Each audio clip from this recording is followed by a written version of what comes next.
Ready? Let's do it. Welcome to Dollcast with Kelly Cadigan. I know you guys are going to tell me I'm crazy, but I think all gay men would benefit from a gender transition. Brianna Wu. Do you know who Brianna Wu is? It was people online. I set you up Brianna Wu. So I don't remember who she is now. Skylar Bogart. More confused on girls or boys would be a better fit for me. And when you're bisexual and you have the potential for either, you got to parse that out a little bit. And Taj Tough. Having your story heard, having people empathize with you on that kind of political level, I think is really hard to do. It's the Dollcast. Mostly normal women. Hi there, and welcome to Dollcast. I'm your host, Skylar, and today's episode is full of hot topics, big opinions, and some good laughs along the way. I'm thrilled to be here with my amazing co-hosts, ready to dive into it all. First up, let me introduce the fabulous ladies joining me today. So to start, we've got Brianna Wu. Bri, I don't know how you do it, but you're the only one who could predict a twist before it actually happens. What does that mean? Predict a twist? It just means you're good at expecting the unexpected. There we go. I guess it's my spider sense. I guess so. You should have been on Big Brother. That's their catchline. Then we've got Kelly Cadigan, who brings the heat with every opinion she's got. Kelly, you're like an espresso shot. You keep us all awake and on our toes. Oh, wow. I guess I'm glad. I try to bring the scoop and the heat. So amazing.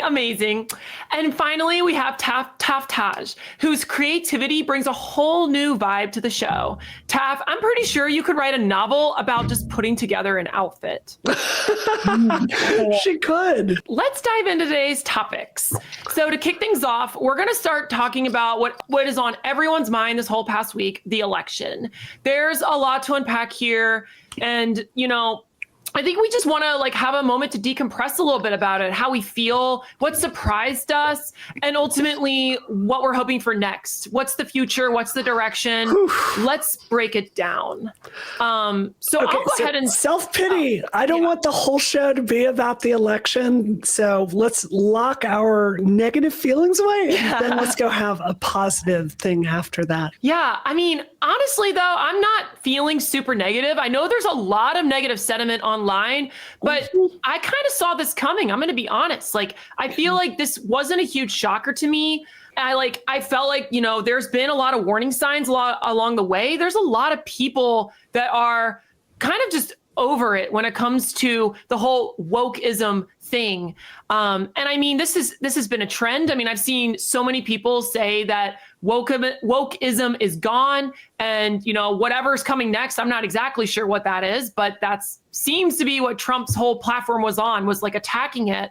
And I mean, let's be real. I think the biggest thing about the pendulum of politics is, what is the economy like? And I mean, I hate to say this, but the economy has not been great during the Democratic administration. And it's not like it's their fault exactly, but that's the state of things. And people always want something changed. So to me, it wasn't a huge shocker on this. But how did y'all feel? I mean, was this a blindside thing when this happened? I didn't see it coming. I just believed what the polls were saying and projected to be. Also, I knew Bri was working closely with the campaign. So I put a lot of trust in her opinion. And it seems like a lot of people were not expecting this to go this way, but it is what it is. And I just think us as Americans, the best thing we can do is accept these results and not react the way that the Republican Party did 4 years ago with just saying, oh, it's bullshit and the election was a fraud. That's not how this country is supposed to run. And so, I think the best thing we can do is just accept it for what it is. To be fair, my claim to you in back channel was that the Democrats had put together a record-breaking get out the vote operation to get people to the polls, which was true. We absolutely dominated on that. I expected it to be a lot closer and down to the wire. And if that had been true and the polls had been true, that get out the vote effort would have carried us over the top. The problem is the American people were frustrated about inflation. And, frankly, there's a whole discussion about trans politics. I mean, do we want to get into this? The trans politics, according to a lot of things that have come out, it was a salient factor in people's decision making. There was one thing that came out saying that the top thing that voters said about Kamala Harris is that she was too focused on things like trans people and too little about working Americans. And I think the ads that we talked about in the last episode, I think those did have salience. So does that match up with how y'all feel? I mean, it's super vindicating to see that, because we talk about these things all the time. And sometimes people will be like, why are you talking about this? Nobody cares about this. This doesn't affect politics at all. Like, just shut up. And then you see like these polls that come out, and it's like the number one thing that swing state voters said was, I don't like that Kamala is more focused on these social issues like trans politics than inflation. And it just indicates that, like, Democrats are so willing to die on these like social hills, and they're just not with their base. And I think for me, that's really been the whole story of this election, is Democrats continually refuse to actually engage with the issues that matter to relevant voters. And I feel like I was, kind of in my own Democratic bubble, which is why I also thought it would be like, I thought it was a toss-up, 50-50, could have swung either way. And that didn't happen. And I think it's so indicative of how people exist in their own ecosystems and do not get a good sense of what's going on. I felt like too, like there were things that Kamala did that I was like, why? Like not going on the Joe Rogan podcast, not taking up those opportunities. And then I watched the JD Vance Joe Rogan interview, and I'm like, oh no, he's so relatable. He's so like down to earth. He's so good. And I was like, this is a problem. Like, just looking at those types of signs, and I'm just like, what happened here? And then not just that, but the RFK thing. Like, I know people have mixed feelings on that, but RFK, his whole like exit speech of when he was dropping out of the election, he came down so hard on the Democrats because he had been a lifelong Democrat, and he pivoted to Trump because Trump was apparently willing to have a conversation with him when Kamala didn't. And that's like Cheneys are going to Kamala. And so you have this like reversal, which does not look good for a lot of Democrats, because they don't want to see like Cheney supporting your guy. Yeah. I mean, clearly we paid too much attention to the Republicans that decided they were not going to vote for Trump, and too little for the Democrats that decided they were just so uninterested with this fringe woke project that they couldn't support us this time. And, you asked the questions, guys, how I feel about the election. I'm really torn in the sense that, God, this is going to get me so much heat, but it's how I feel. There has to be a reckoning with trans politics between this distance in what the science says and what the activist class is doing.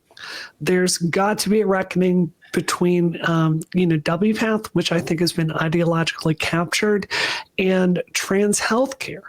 And if this is not a wake-up call to Democrats to say, look, I understand it's brand safe to have Kamala Harris events and have someone stand up and say, and we're going to have total freedom for non-binary people and trans people, and we're going to have trans people in women's sports, and to just take this maximalist safe position that's going to get you the least fire from inside the party.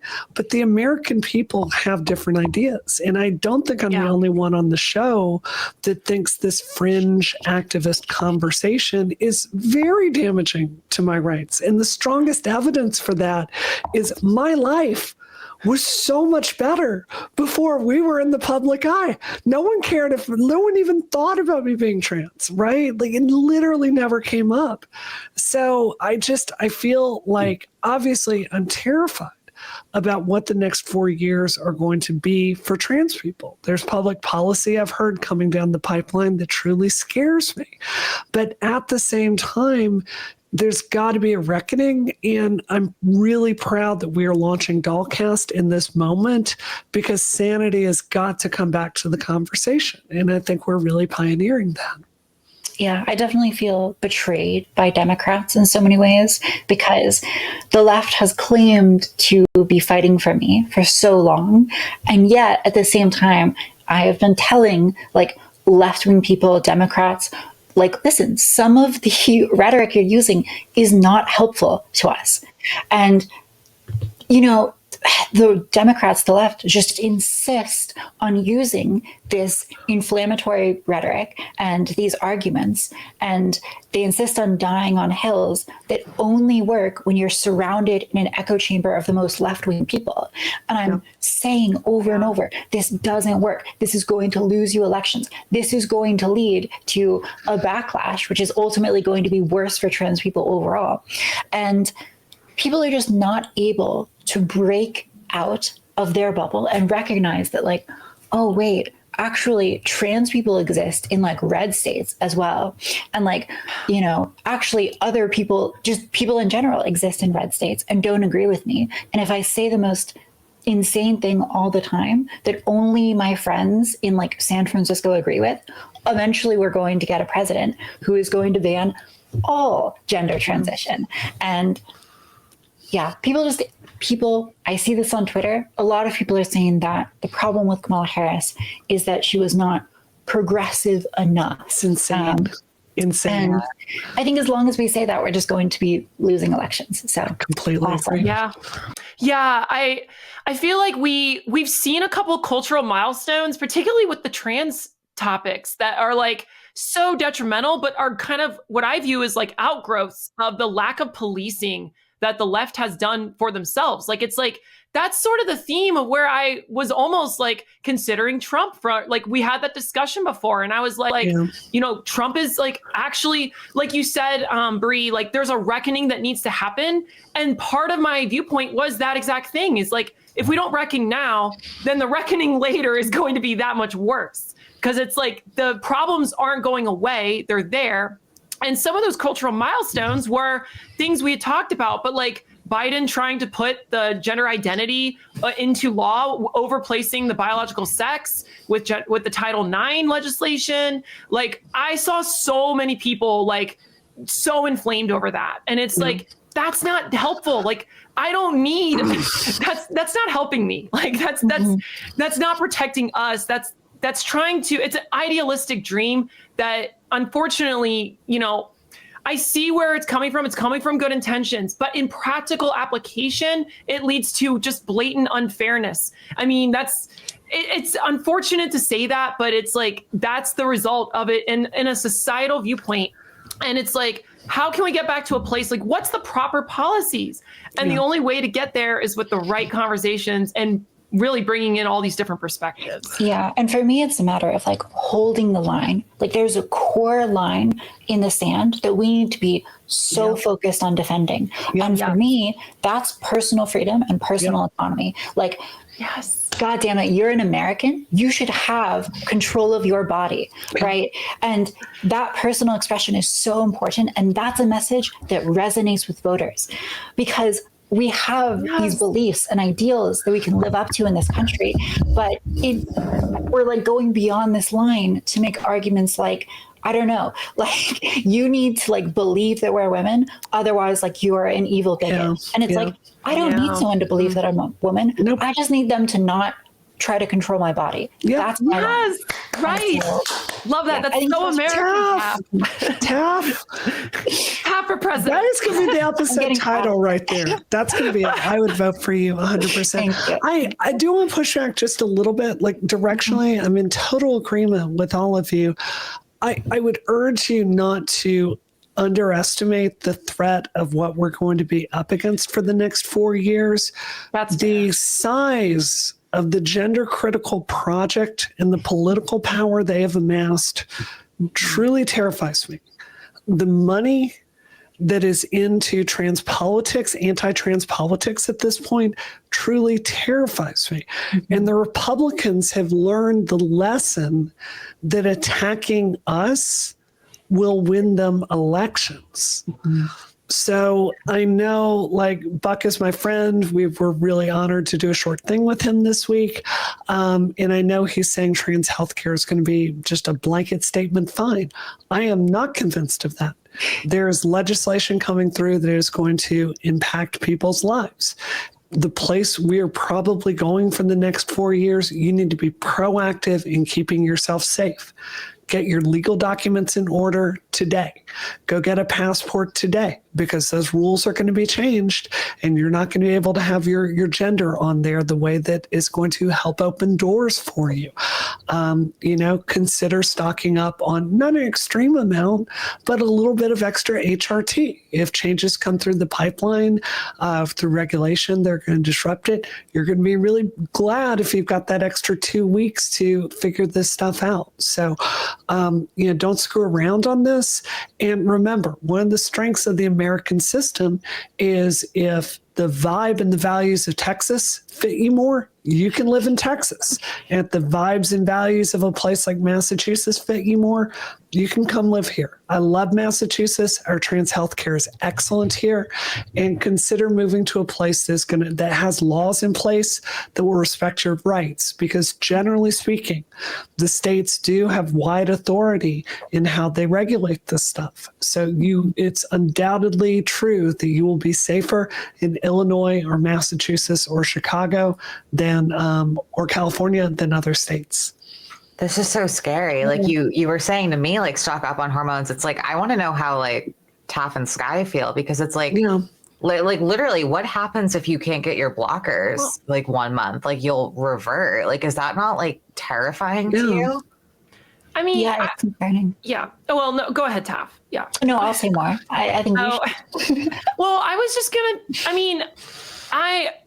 I don't know if this is just me, but I think there's two things going on here, and it's like I don't want to encourage the fear, because I don't think. To do that. Yeah. No, I know, but it's like there's a balance, right, to this, and I think the wisdom is just to always be prepared. Like, I would live by being prepared no matter what, and it's like that I'm fine with, but I haven't seen yet. I know, Bree, you have those insider connections, but I haven't seen the evidence that my healthcare directly is actually going to be impacted. I think Trump makes a lot of promises, and I will say the platform underneath of him is more scary, but it's like, I think there's a lot of things that aren't necessarily going to happen just so easily. And it's like, I mean, look, the facts are, if he does come after and he makes like transition very, very difficult, and there's more and more stories to go with that, that's going to help us. Like, that's going to help people regain more sympathy for trans people, because it's like,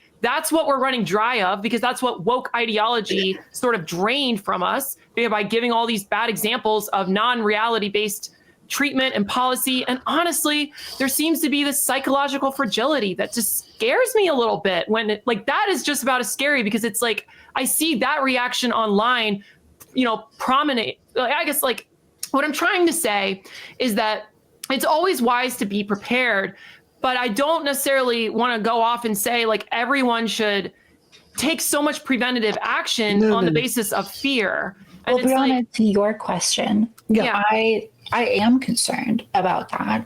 And I think you're totally legitimate. It's totally legitimate to be concerned about losing your HRT. And for me, I believe that I can probably find a clinic that can get me HRT, in the event that federal tax dollars are withheld from certain places. And I also feel confident that I could probably pay enough money through the gray market to get HRT. But I'm more worried for the trans women who can't do that, for the people who do not have the freedom to take a little bit of time off work to make sure that they're finding someone to support them, or don't have the money to just pay that extra surcharge and get access to it. And for me, am I personally worried? Not a ton. But I am worried for all the trans women who are in a similar situation to me, but might not have that access. That does concern. I share that. And if, God, I feel sometimes like I just come back and I really want to clarify. Like Alexandra Caballero, or however the hell you say her name, the nut job, like, she was out there saying like, oh, trans suicides are skyrocketing across the board. Trans people are despondent. That's not my message here. I'm not telling anyone to hit the roof. I'm not saying like an adult healthcare ban is going to happen tomorrow. What I am saying is it is reasonable to expect regulations to change. Yes. And when regulations change, it can disrupt the flow of stuff. And you're completely right, Taft, that there will be alternatives. Like, look, I do fine. I could fly to Canada tomorrow and get HRT if it really came down to it. But I'm saying this is a wider problem I have with the community. I think that the culture has changed and there's less, and this is super conservative of me, but I think there are fewer messages today encouraging trans women to say, look, your destiny is in your hands, your transition is in your hands, your happiness, your HRT, you have a responsibility to get this done. So be very proactive in the decisions that you're making. And what I'm encouraging my sisters and brothers to do is just say, look, this passport law is going to be changed. Like 100% bet on that. So if you want to have your marker reflect your gender identity, do that soon. Consider having some extra HRT on hand. And, if you're worried about bathroom things, maybe it's time to consider moving to a blue state. But don't, like, the other side of this isn't true either. I've seen so many people so despondent and reacting out of proportion to the issues at hand, and that's not helpful. Right. It's this middle ground of be careful because some big changes are coming, but don't lose your mind either. Just be pragmatic. Love that. So exactly. That is exactly what I think is the main takeaway here. And it's like and then ultimately, like, I'm just going to stop here. Kelly, did you have anything you wanted to add? Well, I more just had a question, I guess, more for Bree. Like, I never changed my birth certificate because I just didn't think it was a big deal because no one ever sees my birth certificate. And ever since I got my license, they've always just allowed it to say female. It's never said male. So I was like, what's the point in changing my birth certificate? And I never leave the country. I'm never going to get a passport because I never want to leave the United States. Really? Yeah, I hate leaving. I hate the idea of even leaving the state, let alone the country. Really? So there's not that much to do. Gotta say. I guess so. Oh my God, don't say that. They're gonna come find me. I'm sorry. No, it's okay. Not that much to do. There's not that much to do in But like, do I have to worry about them like when I go to get my license updated when it expires? Is it a possibility that they're going to tell me it has to say male even though it's said female for almost a decade now? They're probably not going to check. I mean, well, I don't want to fearmonger here, but depending on how you parse some of Trump's statements, he has said things like, we are going to end gender ideology and there's only going to be 2 classes and you will be defined by your natal birth sex. So I want to be realistic and say, that's a non-zero possibility.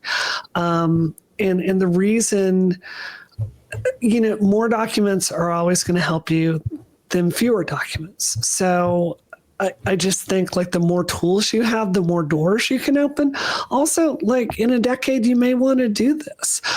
Your passport is there's such a high bar to getting a passport because they have to see your birth certificate and the federal government does a deep dive on you. It's just a generally helpful document to have. So I think that's just smart and proactive.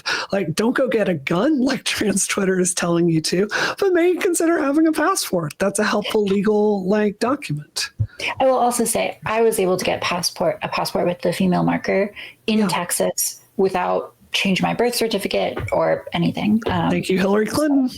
She's the one that changed that policy. But, the last time I got one, it was before that change was made, and I had not had GRS yet. And it said male on it, which was really awkward for a lot of reasons. So I'm curious for because I've long thought about this, I'll say I changed my documents too, but part of me thinking about this was should documents reflect your biological sex for medical cases? I keep hearing this be brought up in the more critical circles, and I'm I don't have a great response for it, because it's well, in some events, yes, I think there is a case to be made for having your biological sex on your documents. But I also think if you take the steps to medically transition and you want to live that life, it's such a, I don't know. I can't parse out how I really feel about this. I'm curious. I have very little empathy for this view. If you look at my birth certificate on there, it doesn't say my biological parents on there. I was adopted. It's got my adopted parents on there. Why did they have that law that if you adopt a child, you can go change that birth certificate and make, to put in gender critical terms, a legal fiction that they're my biological parents? Shouldn't it just reflect reality? It's look, the reason is, the identity of the biological mother, that's protected. So it's easier to enroll your child in school. People aren't thinking you're kidnapping them. So you can help your child get legal documents or a bank account. It's the purpose of a birth certificate is not a scientific document of what your sex was you were born with, is your legal access to make life easier in civil society. And if they want us to integrate and to blend in, there are accommodations that we need along the way. So this entire project, in my view, it is to turn trans women into a third-class citizen and to make our lives harder. And I think it is the most incompassionate argument I've ever heard.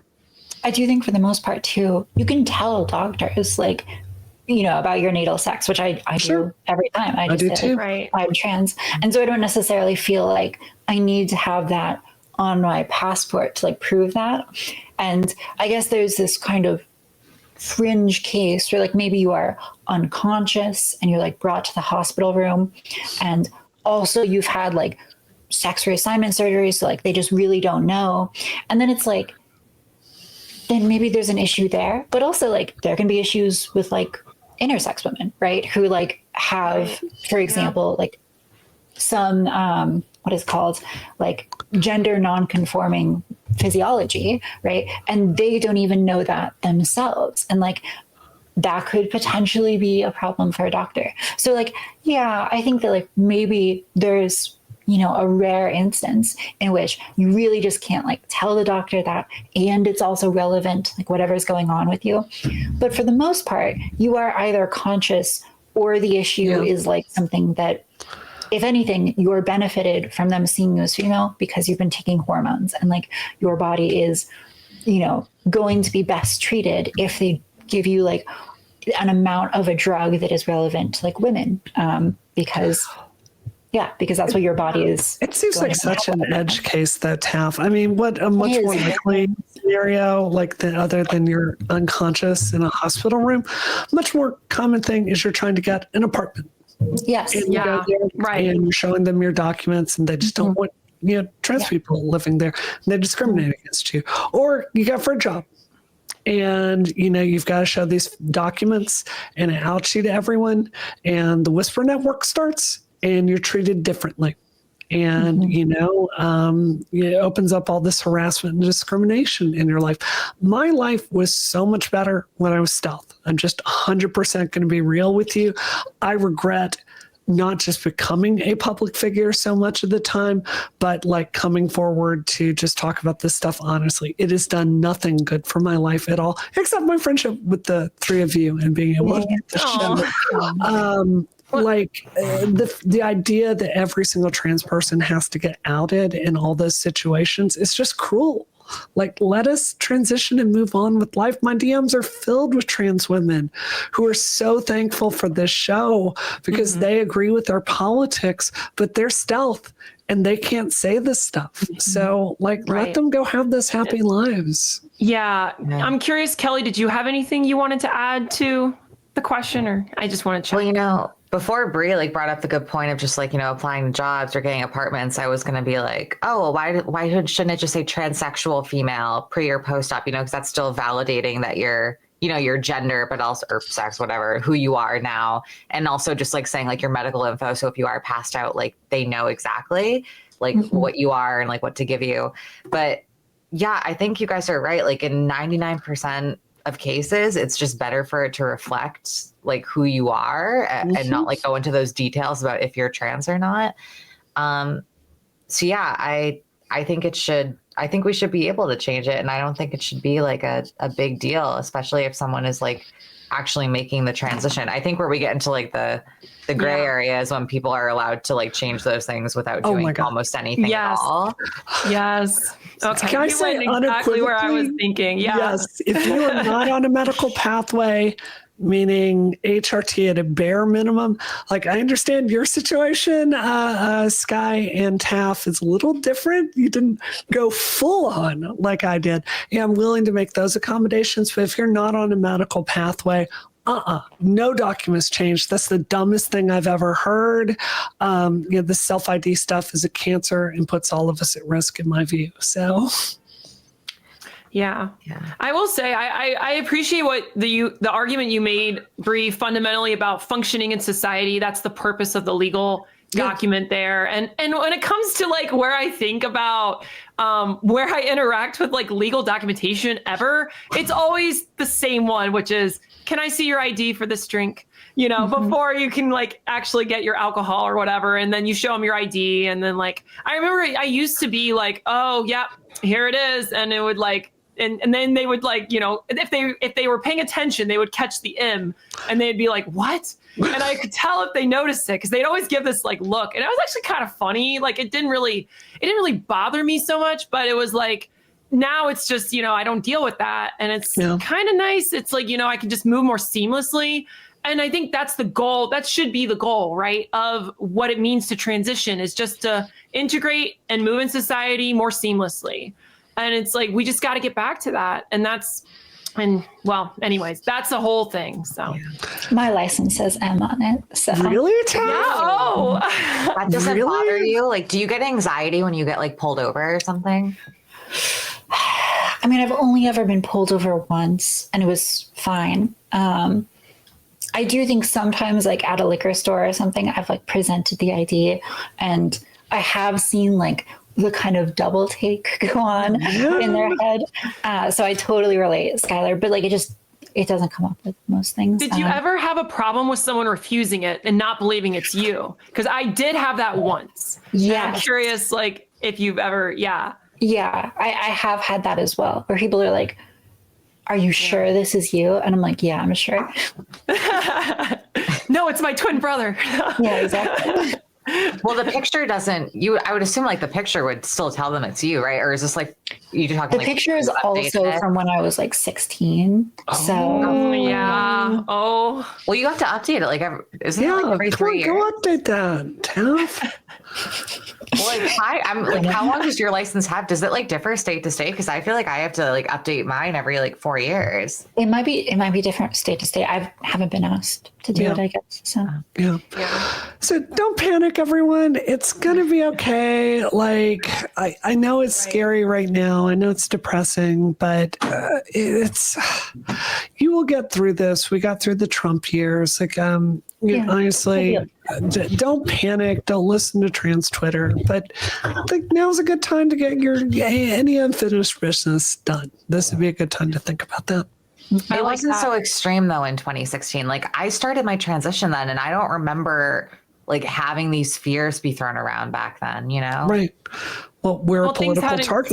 They hadn't swung so far to the left. And that's now that time has happened and we've had all those events politically and culturally, it's swinging back the other way. And that's how it was able to be a cultural issue for this election. Yeah. Thankfully, now that we've had, 5 years of trans activism after we switched from gay marriage to trans stuff being the main focus.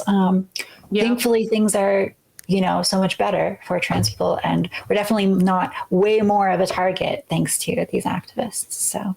Well, that's another fear of mine too, is like, I mean, I know we're kind of like ending the topic, but it's like with Project 2025 saying they're ending gay marriage, I know that means like they're going to like target us and count that as gay marriage. Yeah. And it's like, I want to get married within the next like year or two. I want to adopt and have a family. And it's like, I don't know if they're going to try to ban that. Like, that's such a scary thought to me, It's a non-zero chance.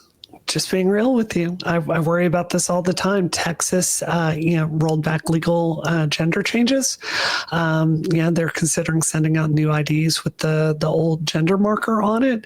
I got married in California, but if they do something nationally, I mean, could they invalidate my marriage? I think about that all the time. So I think, Barry Weiss, I was on her Free Press's election stream on election night, and she said something I've been thinking about a lot, where I think with a lot of liberals particularly, there's a kind of idealistic sense that the arc always swings towards justice. And that's not true. If you look at history, there are plenty of examples of minorities being targeted and it's swinging really bad for them really, really quickly. So, again, I'm not saying panic, but I'm saying don't be naive about what we're up against either. Right. I just got to clarify. You're saying that I didn't think this was possible. Even if they did somehow outlaw gay marriage, they would be able to outlaw marriages that already have existed at a time when it was legal? It depends on how the Supreme Court adjudicated it. Yeah. That's insane. Again, it's like, is that likely? I don't think she's making a claim about that. I just think she's saying it's possible. So. Yeah. Mm-hmm. It's just it's such a scary thought. I mean, but like that's talking about going retroactively and invalidating mine. Could they stop that moving forward? I don't think that's unlikely at all. I think the retroactive thing is unlikely. I mean, honestly, even with gay marriage, I think, I don't know if we'll get that annulled either. But yeah, it is possible. I could see federal restrictions. Supreme Court. Yeah. Is that right? I mean, because Supreme Court was the ruling that made it in 2016. So it would have to be all the way. Yeah. I'm not saying it's impossible, but it really is a stretch to go that far. I think the trans stuff is a lot more likely to be where this kind of shakes out. I think, Sky, I love you. You're my friend. I think you have a reflexive trust of the Republicans, and I just don't share that optimism, but I hope you're right. I'm also not okay. Yeah, I guess I'm kind of more in the Sky's camp on this. I think it'll probably be much less bad than Democrats are expecting it to be. Doesn't mean that everything's going to be, flowers and rainbows, especially on certain trans things. But I think I am cautiously hopeful, not optimistic, but hopeful about the next 4 years. Yeah. See how it goes. I think so. All right. Okay. This has been a little sad, a little depressing. Let's switch gears. Let's pivot to, how about a topic where what did we do this week that absolutely had no connection to the election? What did we do to decompress and, let's say, get outside or do something different? Well, I can say, let me start this one off. I feel inclined to, because I mean, even though things didn't really necessarily go well with the election, one of the things I did was went hiking. I don't know if you all like going outside, but the leaves are changing. It's beautiful. And so we thought we would take a trip out to a nearby town that's not too far away, but it's a little bit more to the rural area. And we did this hiking path. It was a trail called Highbridge Trail Park. And it's essentially this huge path that they changed into. It used to be a railroad track, and then they turned it into just a regular walking trail. And I don't know about you all, but getting out from online is my way of freshening myself up. It's because the online space, Brie, you touched on this, how negative it is. And coming out online, that's definitely been part of my experience too, because before that, when you're stealth, you don't get the hate because people are there in person with you. That element of humanity is just there in person when it's not online and you have all these, anonymous warriors coming after you. And so like for me, just walking around outside, like I saw so many cute dogs and then parents just walking by. And one of the things that I love about transition, this is such a superficial thing, but it actually really connects with me, is just walking by. All the ladies see me and they smile and they wave and I'm like, hey, it's so fun. I don't know. I just love being out in like real life. And it's definitely the way to escape like the anxiety of what online will do to you if you're on so often. I shouldn't admit this because I'm married, but one of my favorite things about transition isn't the ladies. It's like when I was, so I left, I had an early morning hit, and then I went straight over to LAX. My makeup is done. I've gotten dressed really well. I'm just marching through the airport. I've got gorgeous shoes on, gorgeous dress, and guys are looking at me. I just love like looking at them back and giving them a smile. So, you know, I'm married, but I'm not dead. Oh my God. Don't tell Frank that. Funny. I will. He'll never see this. He hasn't seen Dollcast. This is something I did. There's a Boston startup called Love Pop, and these are all paper flowers. So it's at the Amtrak station. So I splurged a bunch of money and got some flowers for my office, and I also spent $1,000 on Gucci boots this year. So That's quite the purchase. Wow. Amazing. You'll have to show us at some point. I will. I like to buy like one thing that will like last a long time instead of like, you know, cheap disposable stuff. Yeah, tell myself it's for the environment. Like this is so much better. So Yeah. Do any of y'all like cooking? yes, I love to cook. Yes. Great. That's awesome. Yeah. My partner and I love to do it like together as a pastime. And we cooked a new dish this week. It was called Taiwanese braised pork rice. It's really good. It was so good. I don't know. Do you all know Five Spice? The Five Spice powder? No. Yeah. No. Okay. Yeah. It's kind of this aromatic, flavorful spice that's not in a lot of dishes. And I think that's what really defines this one for me, because it's like, I don't know, it's cloves, cinnamon, and then there's a couple other things, but it makes the pork really taste, it tastes amazing. And honestly, I don't know, I like sinking my time into things like food because who doesn't like a good meal? Like, it's just, It's such a valuable skill, for sure. Yeah. Five Spice is like such a classic of like Chinese cooking. It shows up all the time. So definitely a good one. Yeah. Nice. I wish that my girlfriend was like more into cooking. I end up doing most of the meals. Really? Yeah. Do you not like cooking? I adore it. It's my favorite thing to do. I do like cooking. I think it's just in any relationship, you have to find like balance, right? Mm-hmm. And so like if I'm doing the cooking, I want there to be like, you know, I want her to do like the dishes or something like that, right? Yeah. So we're sort of splitting the roles of dinner. But I think she dislikes dishes more than she dislikes cooking. So the solution sometimes, more often than not, is like Taco Bell or something like that. You do not put Taco Bell in your body. Your body is a temple. Don't do at least that 3 times, 4 times a week. Oh my gosh. Oh my God. I got a big girl job. The first thing I said is I'm never eating Taco Bell again. Well, okay. I've definitely been way more healthy over the past few months.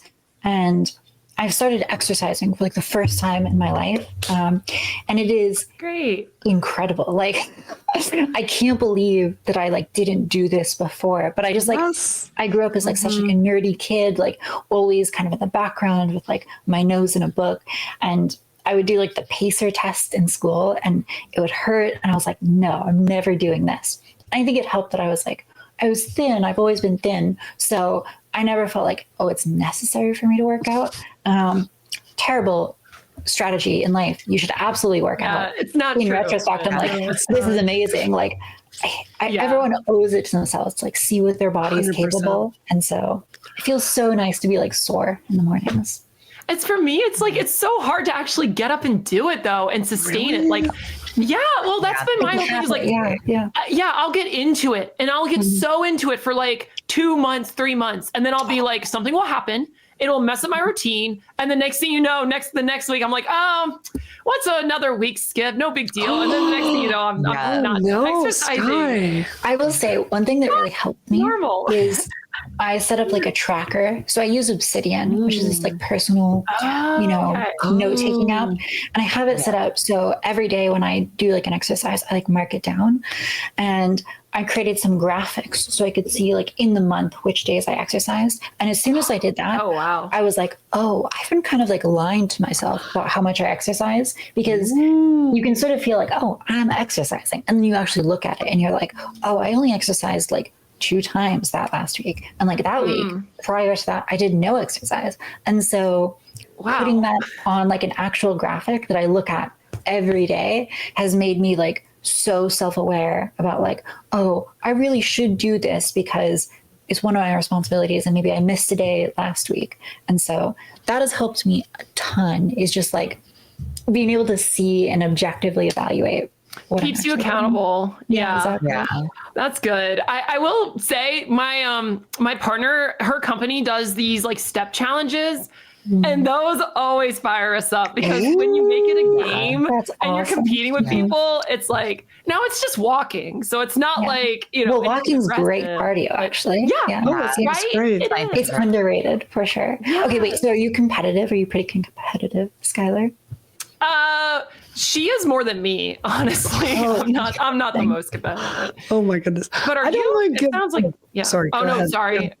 No, I was just going to say, I don't want to give away the game here, but I feel like the Ghost of Christmas feature, and I want to warn you of what comes, because I was always like terrifyingly underweight when I was like, teenager and 20s. And then your metabolism slows down in your 30s, and especially your 40s. If you don't, like, there's a reason like so many people are overweight when they get older. So I don't know. I think like getting into this habit when you're younger will really set you up for success as you get older. So I think it's actually really important.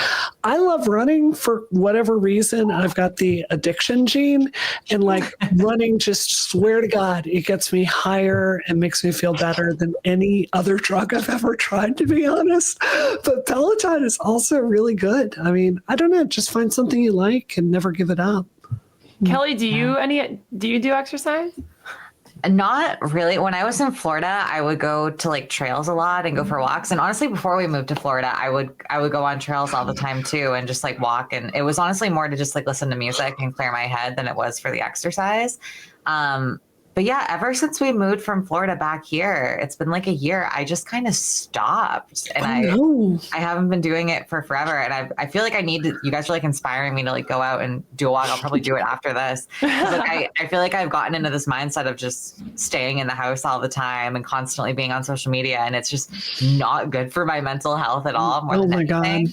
But honestly, what Bree said is kind of scaring me, because I'm like, God, yeah, I have always been like underweight, and like I haven't really had to like watch what I eat. And I'm scared that by the time I hit like 30, like it's not going to be like that anymore. And I probably should get in the habit of like exercising so I don't gain a ton of weight.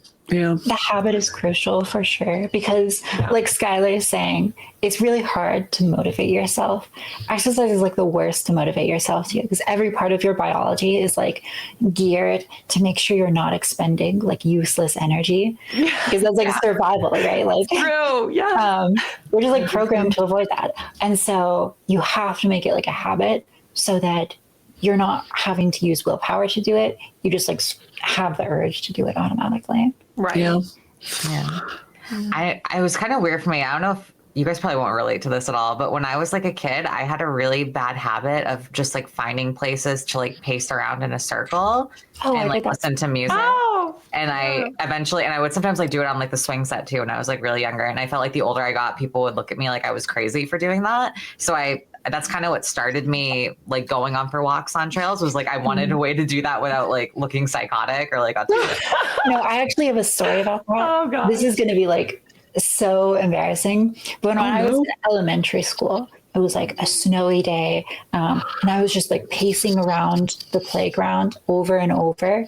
And I was doing that for a while. And it occurred to me like, oh, I've been out here for a long time. And then I like looked up and I saw that there were no other kids out there. And I had just like stayed out in the snow, walking in circles for like an extra 30 minutes past recess.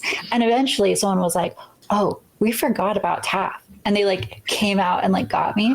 But that's like, that was like my elementary school experience, just like pacing around. And then eventually they're like, oh my God, we've lost a child. Oh gosh. Yeah. There's Not only do I relate. I don't know what it is. It like clears my mind, but like my mom would always get on me because she'd be like, oh my God, why are you pacing? It's giving me anxiety. And I was like, it's taking away my anxiety. Yes. I do the same thing when I'm on like high stakes phone calls. Like I will just pace all around my apartment. I'm sure if you put a camera on me, like I'm sounding calm, but I look psychotic. So I 100% understand what you mean. You have to get out that like anxious energy. It's all I think that's what it is. Directing it somewhere. All right. And now we have a very special guest joining us here, Colin Wright, the writer of Reality's Last Stand. He's an evolutionary biologist and writer of Reality's Last Stand, where he examines issues at the intersection of biology and society. With his scientific background, Colin brings a perspective rooted in biology, often challenging popular narratives around identity and science. Colin, welcome to the show. I'm really glad to be here. Thanks for having me. It's really exciting. So, Colin, we must have had 5 or 6 team meetings getting ready for this, maybe 5 or 6. We talked a lot about this. And, I guess I want to be really honest with you. I feel, because it's like, I know we've talked about this. I feel so strongly that conversations with people, I don't want to say on the other side, but conversations with people that have questions or a different idea about policy, it is so necessary. Like this war where we are just screaming at each other and each side has its extremists, it's not serving the public policy conversation. The risk, I think, today is, having someone like you on the show, if we just sit here the whole time and find the areas where we agree on, I really worry that's going to come off as like a complete rubber stamp on your entire political project where I don't agree with you on everything. And, I also don't want to sit here and have like a Destiny style debate with you. So does that make sense to you? Like what kind of conversation were you thinking we should have today? Yeah, no, that makes sense to me. I mean, I'm totally happy to talk about areas of overlap where we agree. I think those are often good places to, start to ground us to make sure that, we're not just sworn enemies. We have a lot of overlap in what we think should be done, how things are. And yeah, it's also fun to explore the differences. I mean, that's what I like the best. I used to sort of be in these clubs when I was in college, like these atheist clubs. And it was so boring to me because all we did is talk about the things we agreed on. It was just like, yeah, we're all atheists. We don't agree that God exists and all this stuff. And it's just like, what's the point of having a meeting of a bunch of people who just to talk about things we already agree on? So I always liked exploring the areas like, okay, we all agree on this one thing. Well, what are the things we disagree on? And now that we know, coming from a shared sort of place, we can explore those without offending people and things like that. So I think a little bit of both. Yeah, we need to have the overlap and then show where we disagree. So my Twitter, I assume you follow Sky as well, and Taff and Kelly. Where, in your view, do you think you kind of agree with our political project? Where do you perceive the overlap as being? I'm not too familiar with the other people as much as I am with you, Brianna. I see your stuff all the time in my feed. And I think where I agree with you most, the reason I find myself like constantly hitting like on your posts is because you seem to be calling out more of like an ideological turn that a lot of the trans movement has made in the last decade or so, that has sort of expanded what it means to be trans into just oblivion, where like it's just encompassing common sex nonconformity and things like that. The existence of non-binary as a category, I think, reveals the ideological shift. I think that really shows sort of that it is an ideological thing. It's not just like sort of the older, what we used to refer to as transsexuals, who are people who are understand their sex and who are just saying like, I'm really distressed and I want to take steps to appear as the opposite sex because this helps me move through the world comfortably. And that's something I have no issue with.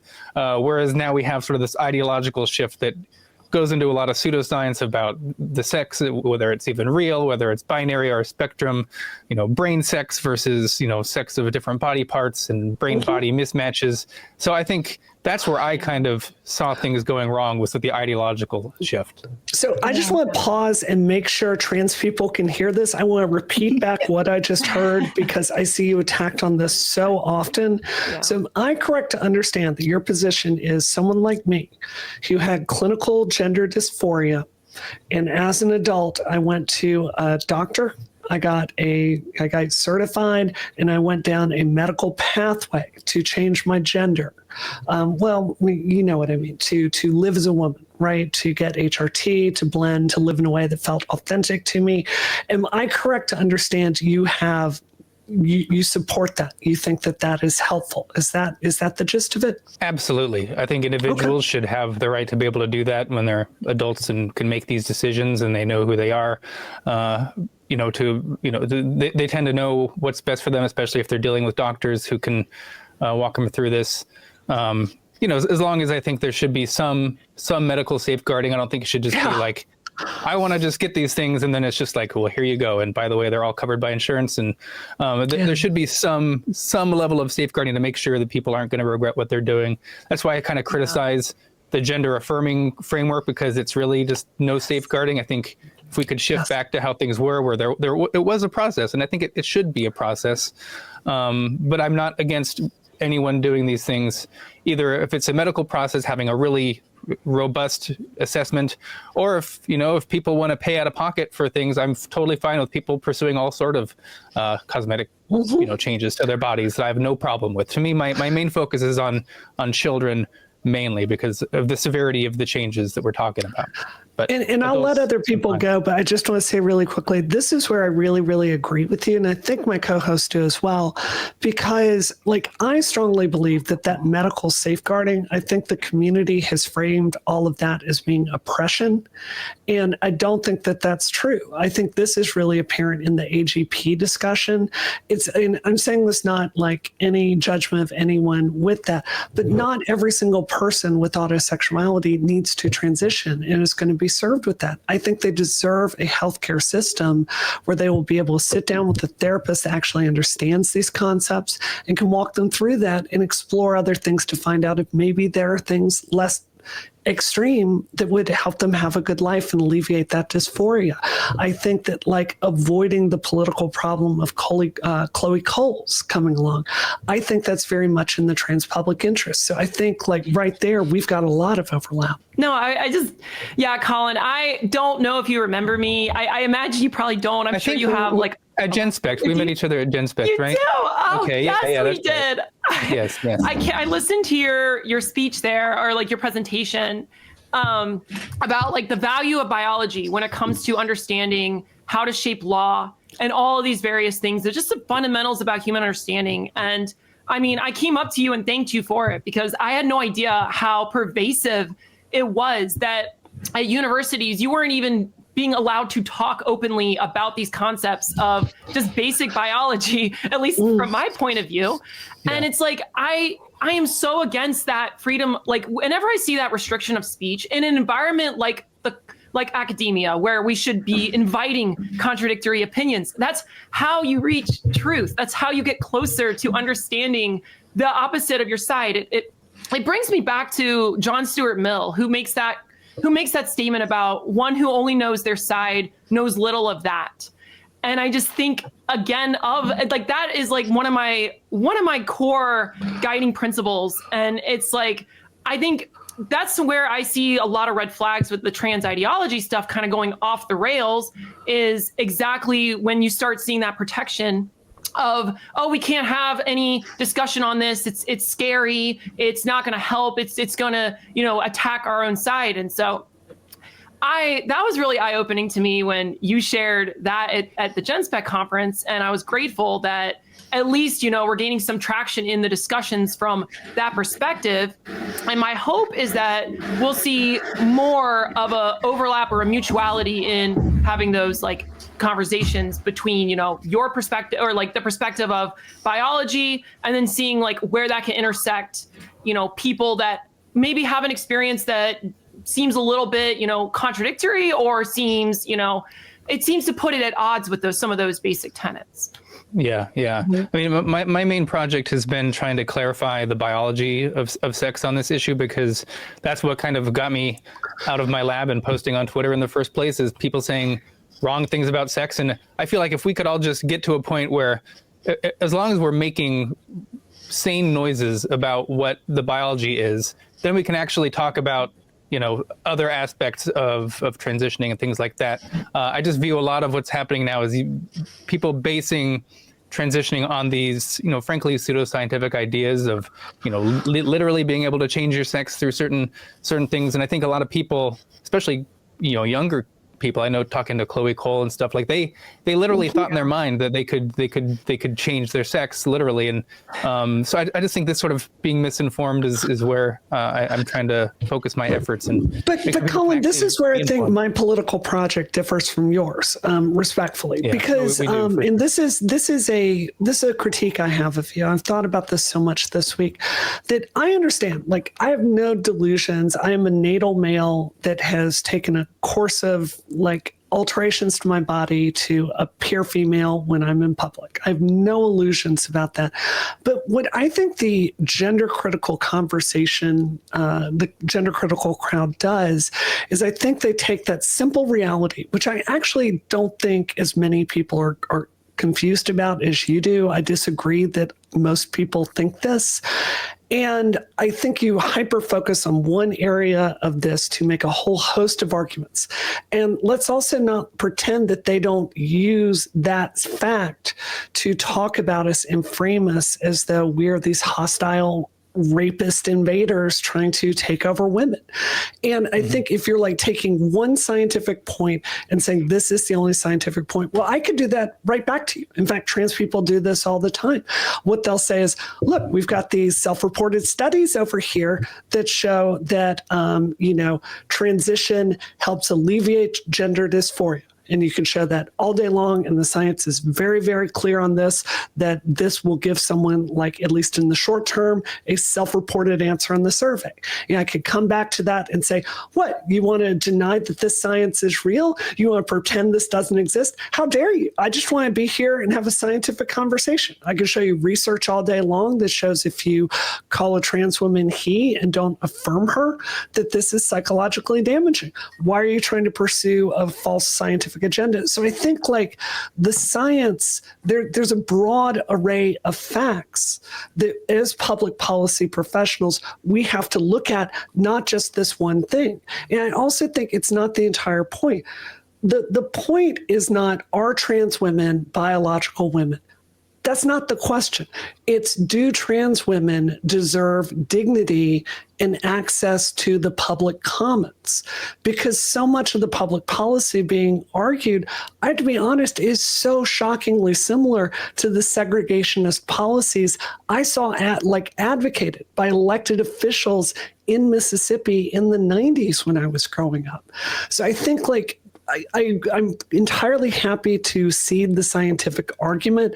What I want to get to is the public policy discussion, which is where I think it's really important. Yeah, I think that's important. I tend to focus on the biological aspect mainly because I think that it is sort of used as a premise for, everything seems to flow from that initial premise of sort of the sex spectrum and negating the sex binary. But yeah, I do agree that at some point, the real discussion is like, well, what do we do about it in public policy and things like that? That's where the sort of rubber meets the road. And this is where I like to distinguish between, biological sex, and clearly sex is also a legal category that we've placed around it. And so, how do these, how do we, correlate biological sex to legal sex, and maybe things like what counts as being a woman or a female for sake of sport. And I'm not necessarily under the impression that they should all be the same. even if there should be massive overlap between them all. I think, there are interesting things around the edges of where we can say, where can exceptions be made? And I think those are areas we should talk about potentially. And I'm not going to claim I have all of the answers to, and just like here's a perfect thing. I think sometimes we have to sort of deal with a situation that's sort of like the best, the least bad situation, because I don't think there's necessarily a silver bullet solution to a lot of things, but I think some solutions or proposed solutions are better or worse than others. So yeah, I'm happy to talk about any of those things for sure. I want to let my other co-hosts speak. Well, yeah, this is something that I talked about before you got in here, but my biggest worry was that we would end up agreeing on like too much in the discussion, because I am someone who has been like raising flags in the trans community for years about some of the shoddy science around specifically HRT for minors. And so I've been in like heated debates about this. And every time I've been like totally shut down by the trans community. Yeah. It's very frustrating because I feel like my community, and especially like the Democrats, have sort of decided that they're going to die on this hill, and that the science doesn't even need to be like explored more. Like it's just settled. There's no more debate. And, I don't think that's ultimately a message that's resonating with people. I think that parents really do see these detransitioners and they really do care. That affects them. And then they go and vote. And at the end of the day, I feel like I'm getting like deeply affected by this, because people who claim to represent me, in politics, the left, are sort of failing to actually do their job of rigorously exploring what reality is, rather than kind of pretending what they'd like it to be.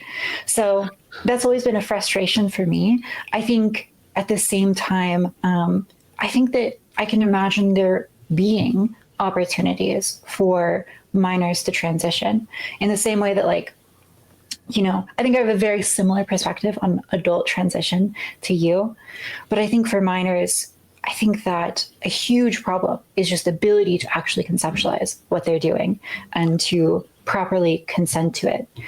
And to the extent that the studies kind of show like null results, there are like outliers within those studies who show positive results. So I think that there's maybe an opportunity for a rigorous gatekeeping process, something where medical professionals who are free from the political bias of, rubber stamping HRT prescriptions are allowed to truly interrogate, like, is this person a good candidate? And I don't know what age that might be, like 16 is something that gets thrown around a lot as far as like when that might be appropriate. That seems like plausible to me. I wonder, you as the expert on all this stuff, the biology, if you think that's possible or if you think it's just too fraught to potentially go down that road. Yeah, it's really difficult because we can see that the existence of people who are adults and who've transitioned and who are happy with their transition and remain transitioned for their entire lives. I think a lot of people can say that like this person would have probably benefited if they could maybe pass more, if they had been able to transition at a younger age before they got these differences from puberty. I think that is a true statement, but the difficulty is that just because some of these people would have benefited, this sort of sets the stage for people to want to go back and say like, well, how can we identify these people before puberty at a young age in order so we can make sure that we get those people. But the difficulty is that while it's easy to look back in hindsight to say that like, oh, I'm somebody who would have benefited from this, it's really, really difficult and really, really inaccurate to have a pool of 11, 12-year-olds and be able to predict with really, really high accuracy which ones are going to be those ones that are happy with it through the rest of their lives.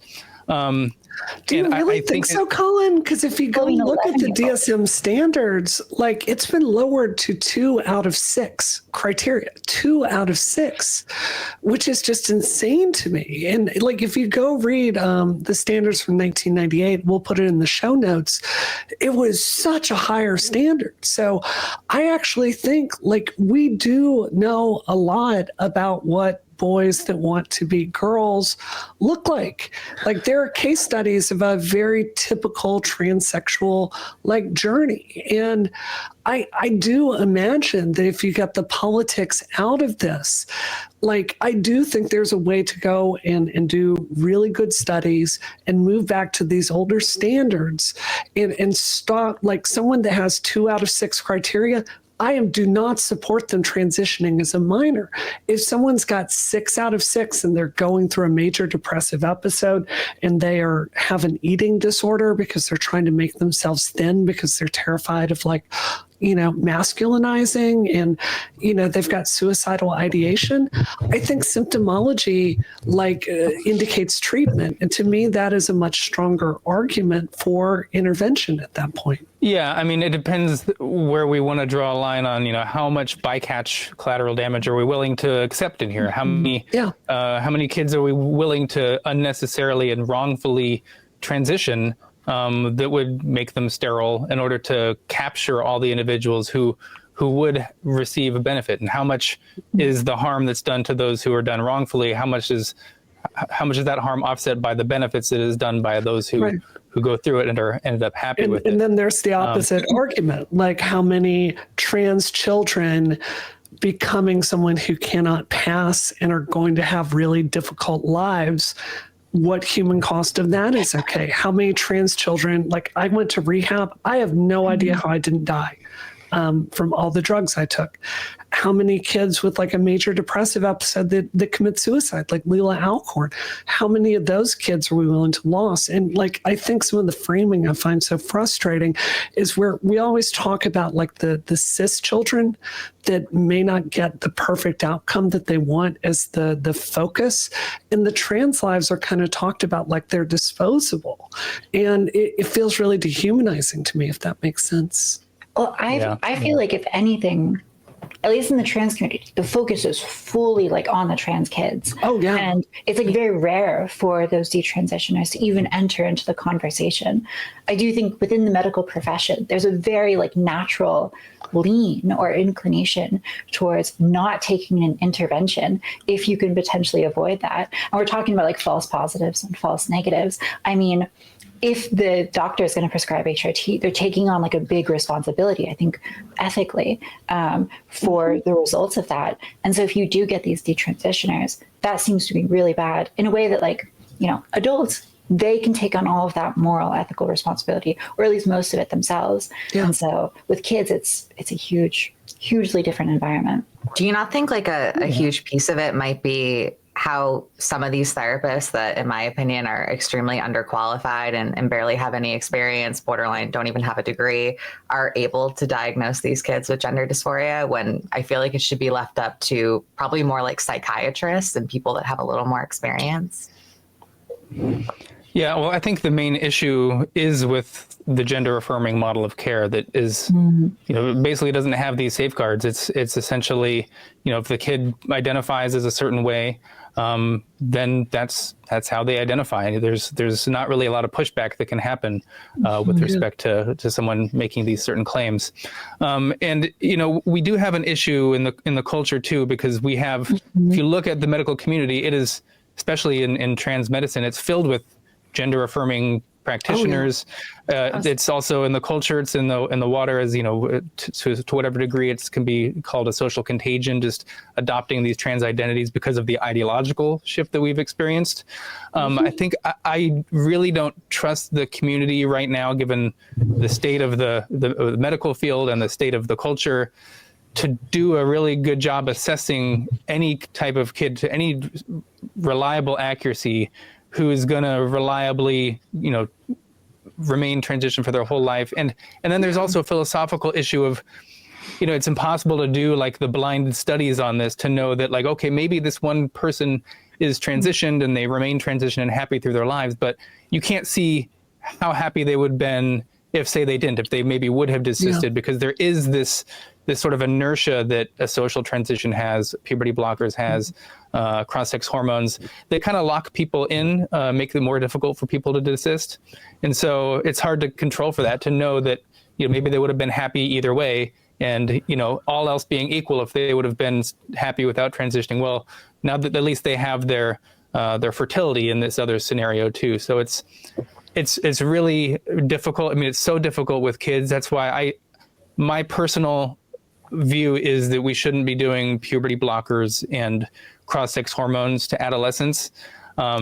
And it should be reserved for people who are 18 or older. But they still would deserve. Completely ban it for all, even MTFs, even though they have a much lower issue rate.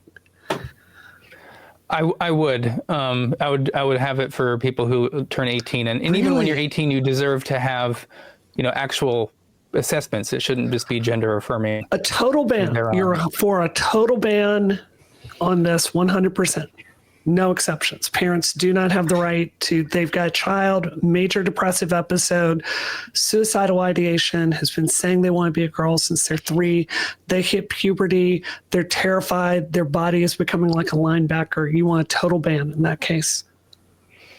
For minors, I do. I don't think the evidence is in there that shows that this is a reliable, will reliably improve their lives. You think we've got Kelly and Taff here today. They seem pretty happy. I don't think I get what you said either. Sometimes I think about, if I'm very happy with my transition and where I'm at in life. I don't see myself ever detransitioning, but I'd be lying if I didn't say a piece of me sometimes thinks, wow, if I wasn't given testosterone blockers at 15, would I have grown out of it by the time I was 18? I don't know. Probably not, in my opinion. But how much of that is because I was on those blockers and because I'm on estrogen now and because I'm post-op? I don't know how my mind has been affected because of those things, even though I do feel like I have a very happy, successful life now. So yeah, but it's a catch-22 for me too, because then I also think, well, what if it didn't go away and I still felt that way into my adulthood, and then I would have developed even more and I would have passed less. And unfortunately, it just kind of seems like in this society, the more you pass, the better you're treated, the more respect you get. And even now, when I feel like I somewhat pass, I feel like I still get treated like shit and judged for how I look. So I can only imagine how much worse it would be if I had to develop more. So it just sucks because I don't really know what the answer is, because there's no magical test to tell if you're trans or not. And I really wish there was, because I feel like it would solve so many of these issues. Yeah, so I don't deny that there's individuals who do benefit in the long term. There's an issue with pointing to individuals and saying, well, what about this person? You would have told them they couldn't. It's well, if we're talking about a medical protocol and what we do, we can't just base it on someone I know who would have benefited from it. There has to be good, evidence of long-term outcomes. But it feels like there's a double standard that you're applying here, where a trans child is just acceptable losses, meat for the machine. I feel I don't mean to be emotional, but it's really hard to hear the way people talk about us. Our lives don't matter. And, I could point to 20 drugs right now that went through and got to market because there was a lot of money in there for a pharmaceutical company in bringing that to market, where the science showed the efficacy was not so great. Oh, the one for female arousal. To increase that. It's a statistical blip. This is not a great drug. It's amazing it went to market. But we look at that and we weigh those outcomes, this is going to help more people than it hurts. And those drugs come to market. There are all kinds of things in medicine that have much more shaky efficacy than gender affirming medicine.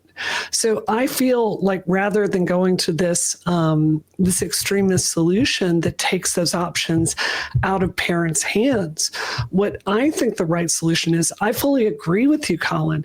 WPATH getting radicalized in the last 10 years is the worst thing that has ever happened to my community. It is terrible. You're 100% right. There's a bunch of fringe leftists with crazy ideas. This expansion of giving surgery to people with non-binary, I have looked up and down for any justification that giving a biological male that thinks they're non-binary breast implants and a full beard and letting them go on estrogen, becoming this thing in the middle, leads to any good healthcare outcome, which our tax dollars pay for. I don't think this science exists, yet the DSM has been rewritten to encourage that.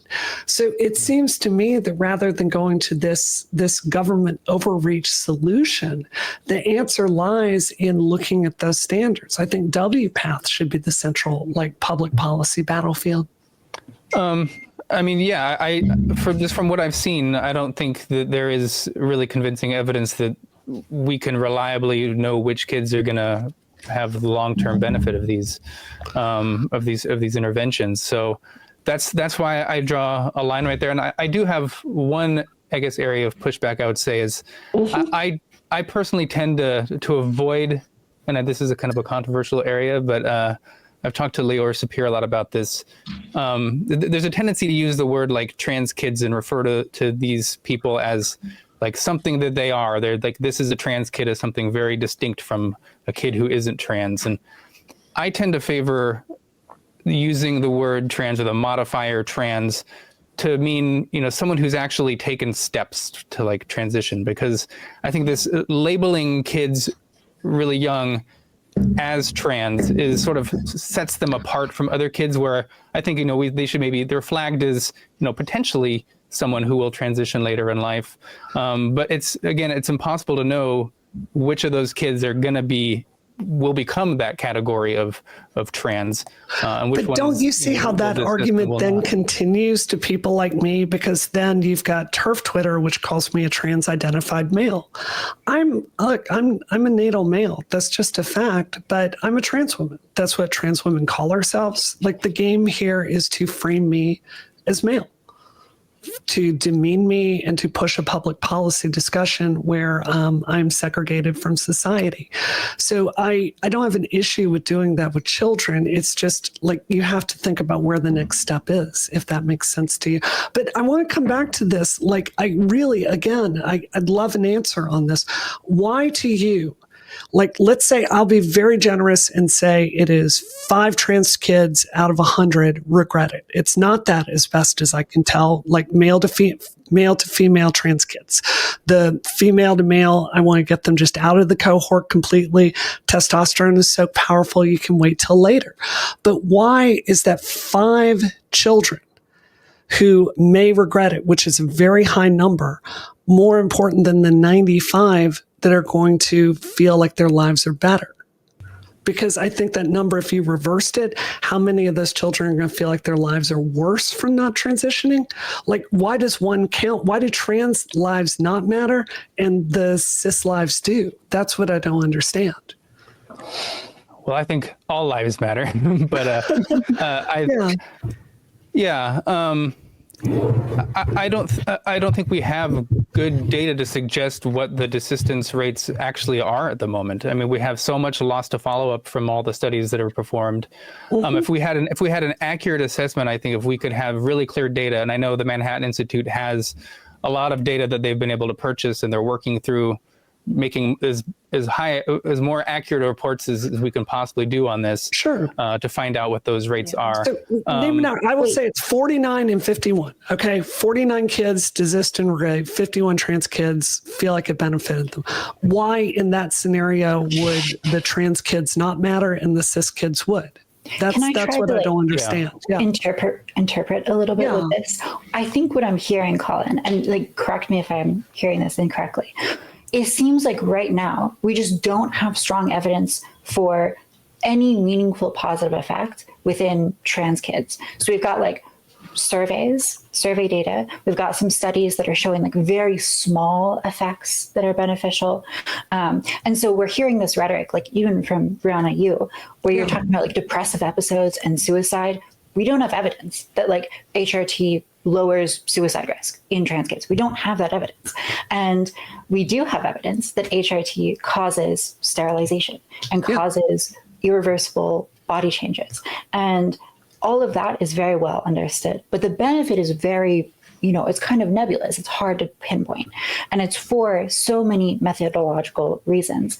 It seems like when you're given that opportunity, all these kids who maybe will benefit from transition, and then you're talking about this large 49% desistance rate, it seems like the responsibility of the medical provider is to not intervene and potentially make something worse. I don't know if that's like a fair assessment. Colin, feel free to add on to that, but I think that's what I'm hearing from you.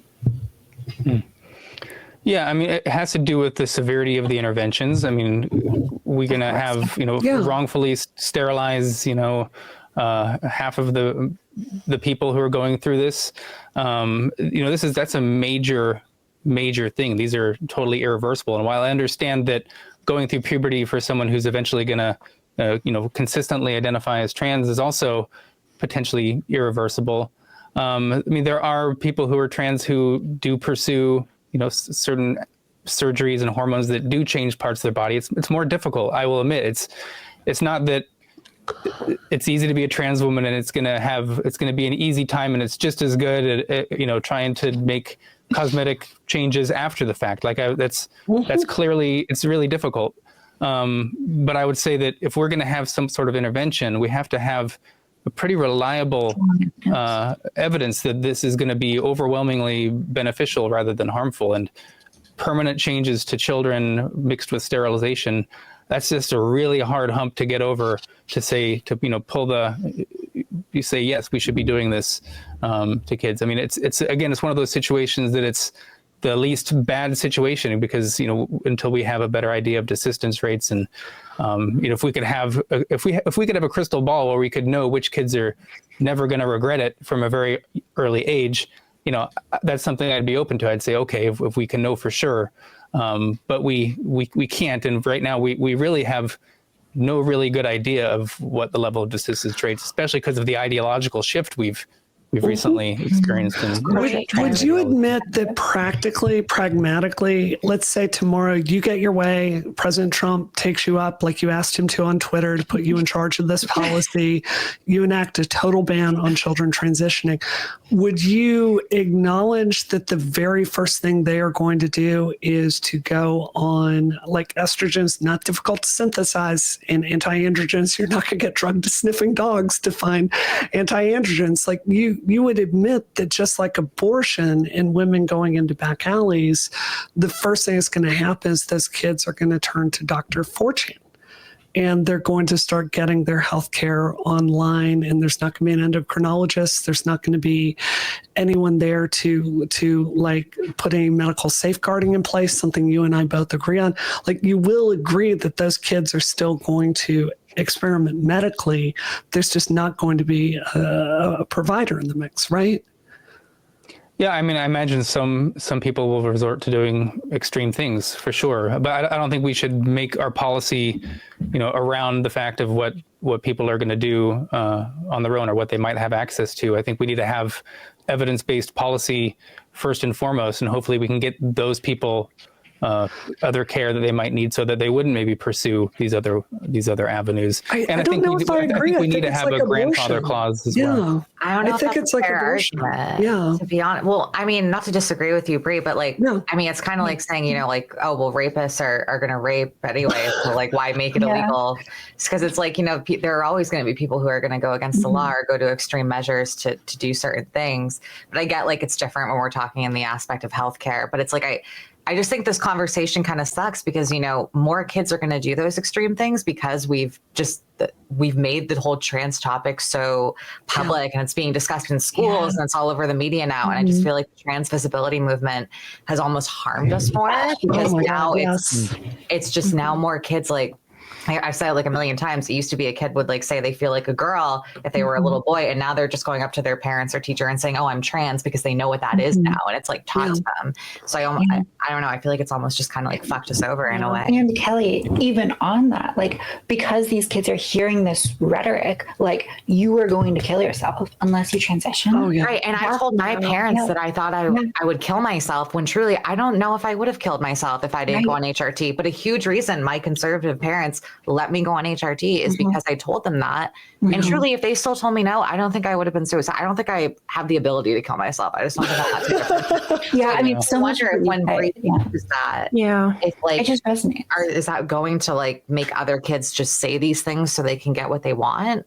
You know what I mean? Like not like saying you, Brie, but I'm just saying like the trans community as a whole, like pushing that. It's almost like telling kids to say these things in order to get what they want in a way. Or telling these kids that like, if their parents say no, then you do need to go on 4chan and like get whatever HRT you can. Right. So I think I just want to clarify, I do not support going on 4chan. Just to be clear, I'm just saying it's going to happen. So, but I think that because the conversation has become so elevated and so extreme, we have like, you know, if we're worried about kids going on 4chan, I think that also probably contributes to that, this feeling that like, oh my God, you know, the science is settled. If I don't start HRT, I'm dead, I'm gone. And like earlier, we were talking about kind of understanding transition retroactively. And like Kelly, I don't necessarily know if it would have been like the worst thing if I never transitioned. Like, you know, I recognize that I'm an outlier in this. I always, you know, put that on the table, but I think I probably would have been okay not transitioning, and, you know, just living as kind of like AGP man. And so, I mean, that's like hard to acknowledge. And I think that like, if I had not transitioned, I would have always had this burning feeling of like, oh, if I just transition, everything will be like great in my life. But I think if I had like not transitioned in a hypothetical world where I also know where I end up having transitioned, and I would have been able to like sate that curiosity and just say like, okay, that's how I would feel psychologically, then I think I could probably not transition and be okay. Now, unfortunately, we don't have the ability to like transfer information between timelines, but I do feel like so much of my transition, like, you know, candidly, Colin, you don't know this, but I came out when I was like 14. So I transitioned very early. And a lot of the rhetoric that I was hearing from doctors was like, you know, you just need to do this and like, it'll fix pretty much everything in your life. That turned out not to be the case. Now, would I say transition had like bad effects for me? No, not necessarily. Like, I would say it's overall maybe like a slight positive, but it also cost a lot. So I don't think, even in my case, I don't think it's like a clear cut, you know, positive or negative example. Yeah, I'll raise one thing too, is that has to do with sort of the social contagion of suicide. And if you look, I think it's GLAAD and even the ACLU and other sort of the human rights campaign, they used to issue these documents of how to talk about suicide. And it used to be very clear that, you know, don't attribute, you know, suicide to any particular exogenous event like a legislation or something like that, because suicide's an enormously complex thing. And if people are saying that like, oh, these people committed suicide because of this one thing over here, because of the legislation, this sort of, you know, given the social contagion of suicide, makes people more likely to commit suicide when certain laws are passed. And we have this complete flip of the narrative now, where you have HRC, you have GLAAD, who are talking specifically about like, you know, what to do if you're feeling suicidal because of this new, you know, law being passed. And this is just completely counter to what they're doing. And so, yeah, there's a suggestion that kids who, you know, if they're going to the black market to get, you know, DIY HRT and stuff because they're so concerned that they're going to commit suicide, like, some of that is because of, I think it was the narrative around suicide and how it's become seen as almost like a reasonable thing to do, or just like, you know, an inevitable outcome of not receiving these things. So I fully agree with you. And I want to see the conversation. Like, I really hope I'm not coming across here as the person that's like, all gas and no brakes with gender transition is not my intention. I fully agree with you. These stories of saying your kid's automatically going to kill themselves, utterly unhelpful. We need to stop that today. I guess it's just like, when I'm thinking about the public policy that we have to develop, it's really hard if you're saying, like, don't talk about the suicidal ideation. Like a kid getting a gun, or like Leela Alcorn throwing themselves in front of an 18-wheeler. That's not the only way that these like self-destructive tendencies exhibit themselves. It's with sexually risky behavior. I mean, how many trans women have AIDS? Colin, you've published these stories over at Reality's Last Stand. Risky sexual behavior, eating disorders, drug addiction, depression. Like a kid killing themselves is not the only way that this is expressed. And I think it's not, if I'm saying like the risk of DIY stuff, that's not to like come there and scaremonger. It's because I'm trying to ask everyone here to consider if we're going after the right target. What all of us I'm hearing here want today is we want all of us here, we want questions to be able to be raised. We want children to get the message that if they're transition, like they may not, it's not as catastrophic as the worst scenario is telling you. And we want them to be able to explore options. I think all of us want the activists out of trans healthcare today. And I think all of us want to raise those standards. I think the difference that I'm hearing is what the correct vehicle is to explore those changes that all of us agree on. And I just disagree that a total ban is the way to go. I think looking at the medical practitioners and the ultra low politicized standards, that just pragmatically makes sense to me because the DIY stuff is so easy to access today. And hand to God, I can think of no way to regulate this. I can't. Like cryptocurrency, you're not going to make cryptocurrency go away. You can't intercept this stuff at the border. I mean, how are you going to stop this from happening? Like pragmatically, I can't think of a way. Well, just to back you up. So I'm for a total ban on, on minors, but I don't think that does necessarily mean I'm for like a total ban on, these types of procedures completely for adults.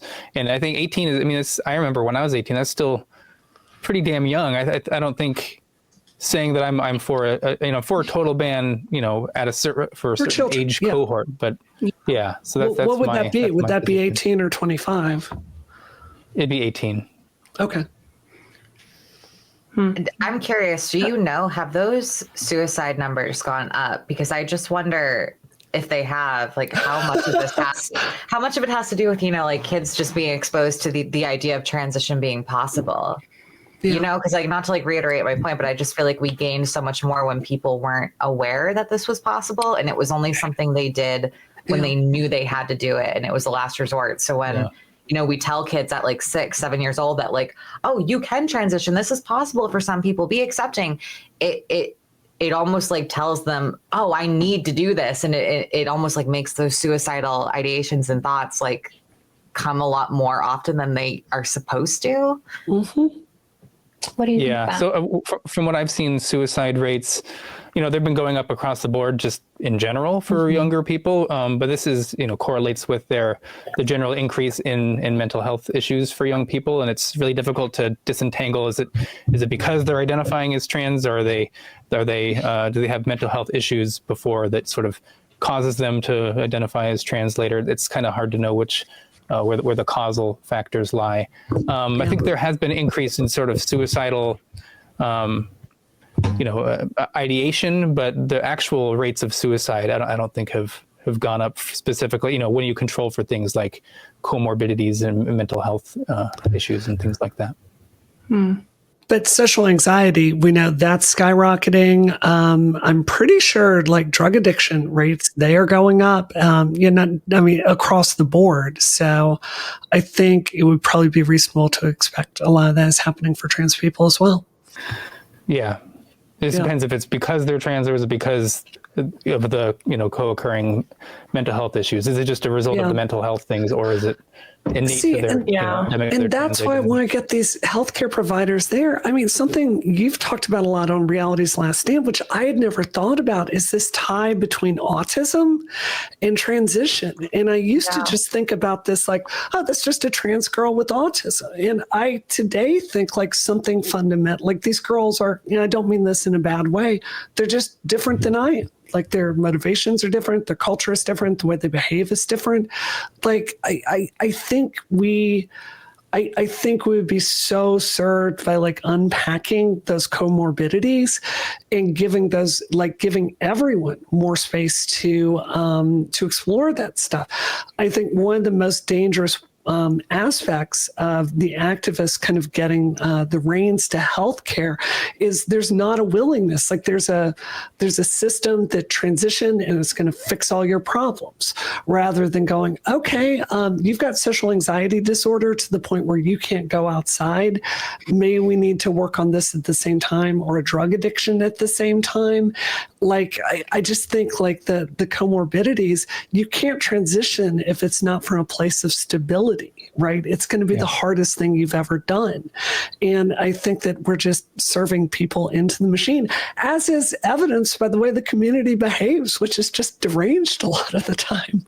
Yeah. Have you heard of minority stress hypothesis, Brianna? I have, yes. But tell our viewers what this is. Yes. So it's commonly used rather than sort of people who have a lot of social anxiety and whatever, being more likely to be drawn to the sort of ideologies or something of the modern trans movement. It tends to view it just the opposite. It views all of the distress, everything through the lens of, oh, it's because society is treating them poorly because they're trans, and that, oh, if they only transition, then like all of these things would be alleviated. I mean, even Jack Turpin even said that the high autism rates among people who are trans is part of the whole minority stress type of thing. It's not really autism. And so, I mean, it's really an all. It's kind of this idea that is completely unfalsifiable because it's you can't test it. It explains everything, therefore it explains nothing. And any tests of the hypothesis have just not shown anything to be true, or if they have, it's through sort of a wonky interpretation of the data. This is something Lior has written about on my Substack before. Wow. Colin, I have a question for you that is really leaning into your biology background, just because I like how you approach it with that. So I also am very similar to Taff in that I see the typology framework as useful or helpful for me. And when I made decisions about my transition, I identify with the autosexual type. That's something that I have experience with, and I think was directly kind of, feeding into my gender dysphoria and what were some of the motivators for my transition. And I was not a child transitioner. I transitioned at 25. I just sort of won the genetic lottery in a way and was able to make this sort of work. And I do appreciate the fact that I had time to help come to my conclusions and my decision making, as I feel like it's given me a lot more confidence in just kind of how to view transition as a solution for me to move forward and live a better life, and rather than like changing my sex or anything like that. And so I guess what I want to go with is, when it comes to sexual orientation and sexuality, I think like what I've gained or what I've seen is that most consensus seems to be it's a process that happens in utero. But I want to hear from you about how that process, sort of how you understand it to work. And to that point, is there any sort of evolutionary advantage to experience attraction to yourself, or in my case, attraction to yourself as the opposite sex? And like, why could that happen from like an evolutionary standpoint? Oh, that's interesting. So from what I know, the literature on the development of sexuality is something that is done in utero. There's also somewhat of a genetic component, but it's kind of the wiring of your brain, because there's surges of testosterone at different levels in utero that like males will experience that females won't. And we know that if you survey a bunch of people who are lesbians, you do brain scans on them, their brains are slightly more androgenized, and so which means have responded to higher levels of testosterone. They have sort of these finger digit ratios that are exemplify sort of higher levels of testosterone.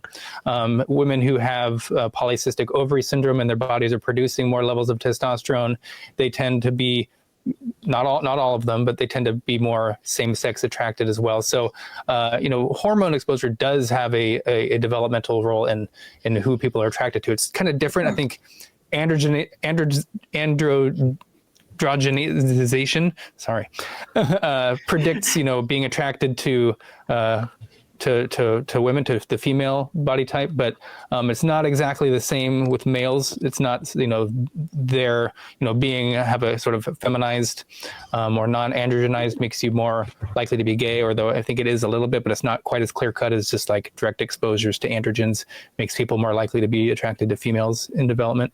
So it appears to be an innate feature, just your sexuality, that you will eventually be.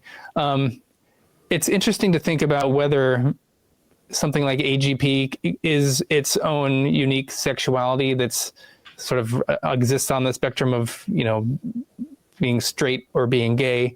There might be something else going on there. I mean, I've known that there have been some brain scan studies where there's an area in the brain. I'm terrible with like names of the brains, but my friend Sam Stagg has reviewed a lot of these studies. And it's an area of the brain that has to do with like self-perception and things like that. And that tends to be larger in individuals who are like the AGP, the heterosexual, transsexual cohort. Oh, really? That's so interesting. Yeah, it's the same area in the brain. It's the same area in the brain that has to do with like people who are anorexic. It's sort of, they see themselves as one way, but they feel some other way, and it's really interesting. Yeah. It's kind of what it's what you might expect. It's kind of like a holy crap, like this makes sense in a developmental sense. As far as like an evolutionary explanation for AGP, I'm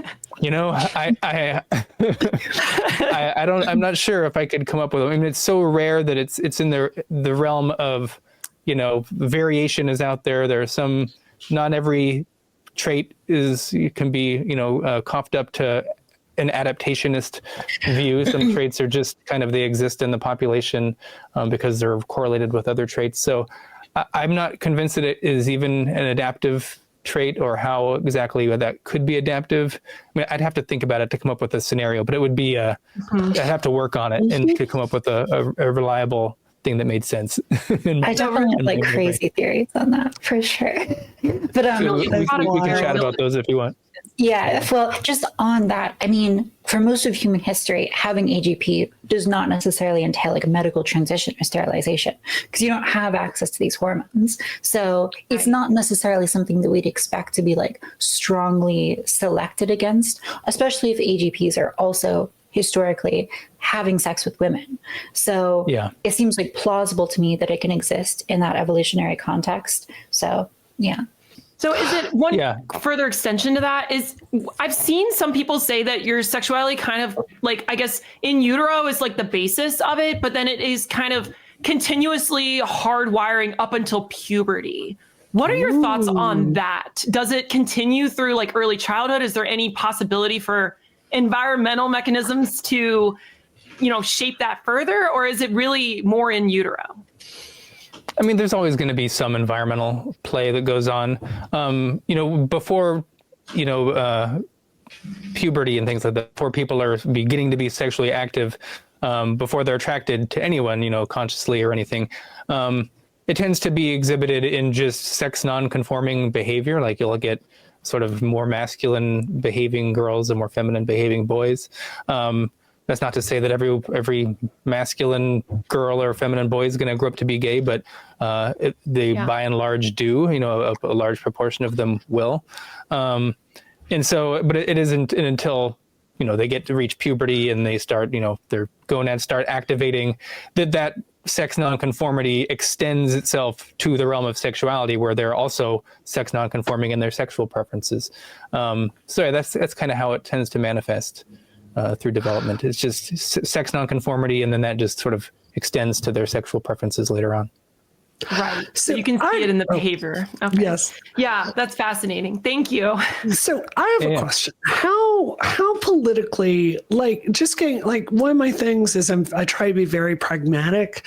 Where do we go? I'm very much a ABC project manager. How do we get down the list? And I think very often, with this stuff, we tend to talk about our ideals and we don't really talk about how we get there. So when it comes to taming the extremism of the trans movement, I've got a plan, right? It's Dollcast is part of this, bring more moderate viewpoints out there, dedicate more of my, media public presence to getting moderate perspectives out there. And working on a Washington Post piece right now on this, like to present a different side so that trans women don't only have to go into this fringe left community, right? That's my plan to turn down the conversation. And I'm looking for a place to go with people to do that with me. Over on your side, like, I want to be clear, I don't think like you're against us. I do think your audience, generally speaking, has, more people that are critical of trans people than, say, I do. So, like, what concretely or what role do you think you have to kind of get the conversation to be more productive? Or do you think you don't have a role? No, I have a role. I mean, that's what I've been trying to do by highlighting. I mean, I've written articles in the Wall Street Journal about, the dangerous denial of sex and sort of issues with gender ideology more broadly. I've been trying to just raise awareness of the problems that I see out there, because the first step was just sort of this consciousness raising effort. I think that has largely been successful, and consciousness has been raised quite a bit.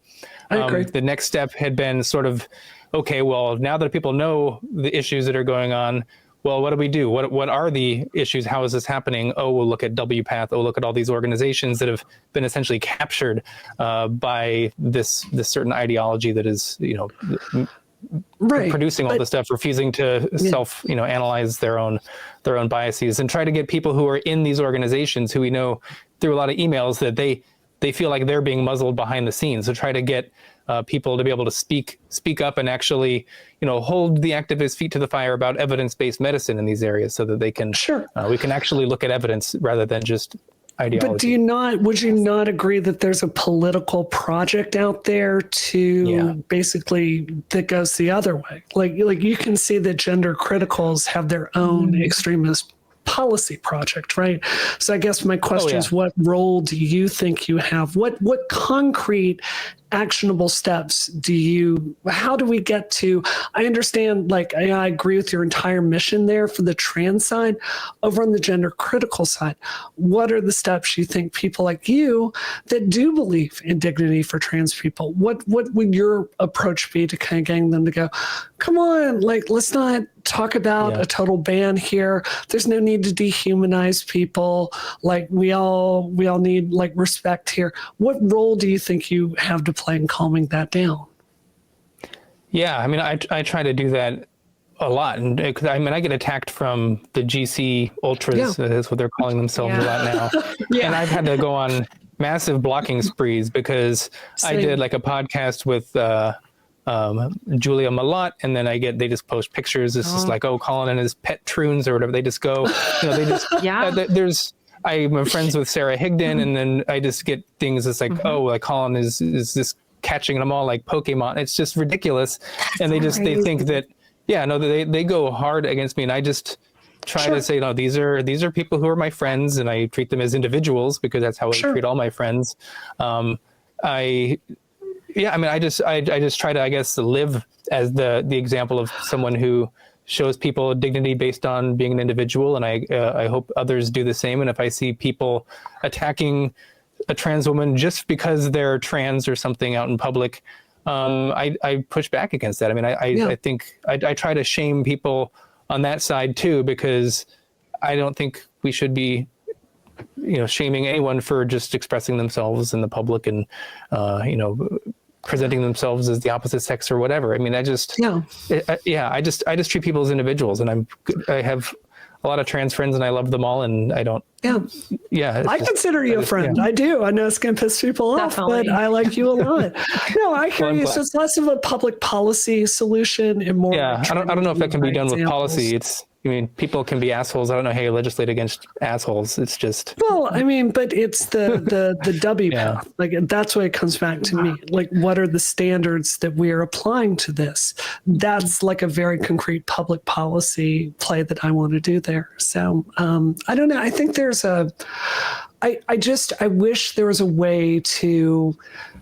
How can I say this? I find it so consistently frustrating because there are reasonable TERFs and gender criticals. I talk to them every day, and they're like, look, they're exactly like you. They're like, I don't want trans women in sports. I have no issue with someone like getting married and having a life and using the bathroom, right? That's just a different thing. I'm talking about these, this, I don't want to see a penis in a locker room. And I really wish there was a space to elevate those voices at the public policy level, because I think if people like me are sitting down with people like you and them, I think that's where this insanity ends, in my view. I agree. That's why I like to come on shows like this, and I'll still continue talking to trans people on their shows and try to just be the example, I guess, best I can. Amazing. Right. It's so hard to do, but I think that's like so necessary that some people are able to do that, just to turn down the temperature and actually get to like a more reasonable conversation. Because like at the end of the day, like maybe I do think that there should be some pathway for adolescent transition, if it's like 16 with rigorous standards, but I've like only come to that conclusion through analyzing and like raising flags about the evidence. And a lot of trans people are not willing to like have that conversation with me whatsoever. Because I'm like, a lot of this evidence is kind of shaky. Like maybe we need to reevaluate and do all these things. And they just like write me off as like a crazy person. And then I've also tried to talk to like gender critical and turfy people. And I've had them just like totally be like, it's cliche, but like just very like hateful, just like totally writing me off because of my identity. And that's frustrating because I feel like just no one is being benefited from this. And it like breaks my heart to hear these like detransition stories and to see how people are failed by doctors. And I just don't want that to happen. And at the same time, I want for like doctors to be able to make actual decisions based on evidence. And it feels like there's so little opportunity to just like talk to reasonable people who agree with that. Yeah. Do you think WPATH needs to just, do you think we need to have people in the middle building a new WPATH? Because that's almost where I am. I mean, your own organization has written plenty about the WPATH files when they came out. Extremely disturbing stuff. And, I remember when I transitioned on the Benjamins, and I remember when WPATH started, and I was like, oh, this is a really good thing. This is going to standardize this and pursue more science. And I think it's unfortunately true that it's a fringe left progressive organization that is more about advocacy for a leftist point of view than it is pursuing science. I mean, do you think that just needs to be rebooted? Do you think like it needs to be ignored? Like, what is the process to get better medical safeguarding in the loop again? It's a good question. Yeah, I think WPATH is a lost cause. Honestly, I don't see a pathway to reform, just given how, from the bottom to the top. There might be some individuals in the fringes that disagree, but they have no power. And as soon as anyone says anything from within, they just get shouted out and exiled from the organization. It's as close to total ideological capture, I think, as you can possibly get within these things. They took out like age limits, and they put in a chapter on eunuchs in their most recent standards of care. Awesome. Eunuch is a fetish. Just so people know it is. So if they could do that and like not bat an eye and just be like, why wouldn't we have a chapter on eunuchs? It just shows the degree, how far gone they are. So I would hope that this type of medicine just takes place under the umbrella of the medical organizations we already have, APA, Endocrine Society, things like that. I don't know if we need a specific organization, because it just turns into like an activist advocacy organization that departs from evidence, because it's whatever the evidence happens to say. Well, they're representing people who want access, not necessarily what's the best evidence-based medical care that's out there. I hope this isn't an overshare, but I have such a love-hate relationship with Marcy Bowers, who did my vaginoplasty, because on one hand, like, she did something that made my life so much better, like so incredibly much better, made it possible for me to get married and date straight men and have a really good life. And so I saw the way that she fought at the hospital to get her trans patients care, and I'm so personally thankful for her. But then on the other, I've seen the way she's overseen the fall of this institution that had so much potential to make my life better and everyone else's life better. And she's just a failed leader. And I'm so torn about this. Does that make sense? Yeah, no, I totally understand. That's how I feel too. Where like, I just see people who, you know, claim to be like supporting us. And I think whenever these people, whether they be in the Democratic Party or the medical establishment, whenever they stand by like bad science or refuse to engage with reality, that is such like a poison pill. And eventually that is going to come and wreak havoc, because you cannot win against reality. And the larger the gap between ideology and reality, the harder that snap will be when eventually things come crashing together. And so I just don't think there's any way through this that doesn't involve a totally honest discussion. And it's frustrating for sure. Yeah, that's why we're here. That's why we're here with you, Colin. Reality's Last Stand. I mean, you've been on that project for a while, and it's like, it's true. It's interesting, all the groups that caught up in it.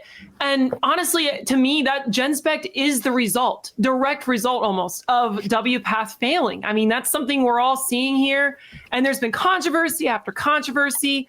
And I just hope that we can come to a stance that shows the medical efficacy of transition for the right individuals while protecting the vulnerable and the people who aren't the right individuals. If there was one thing I took away from the GenSpect conference, it was the voices of those detransitioners that have been harmed by this.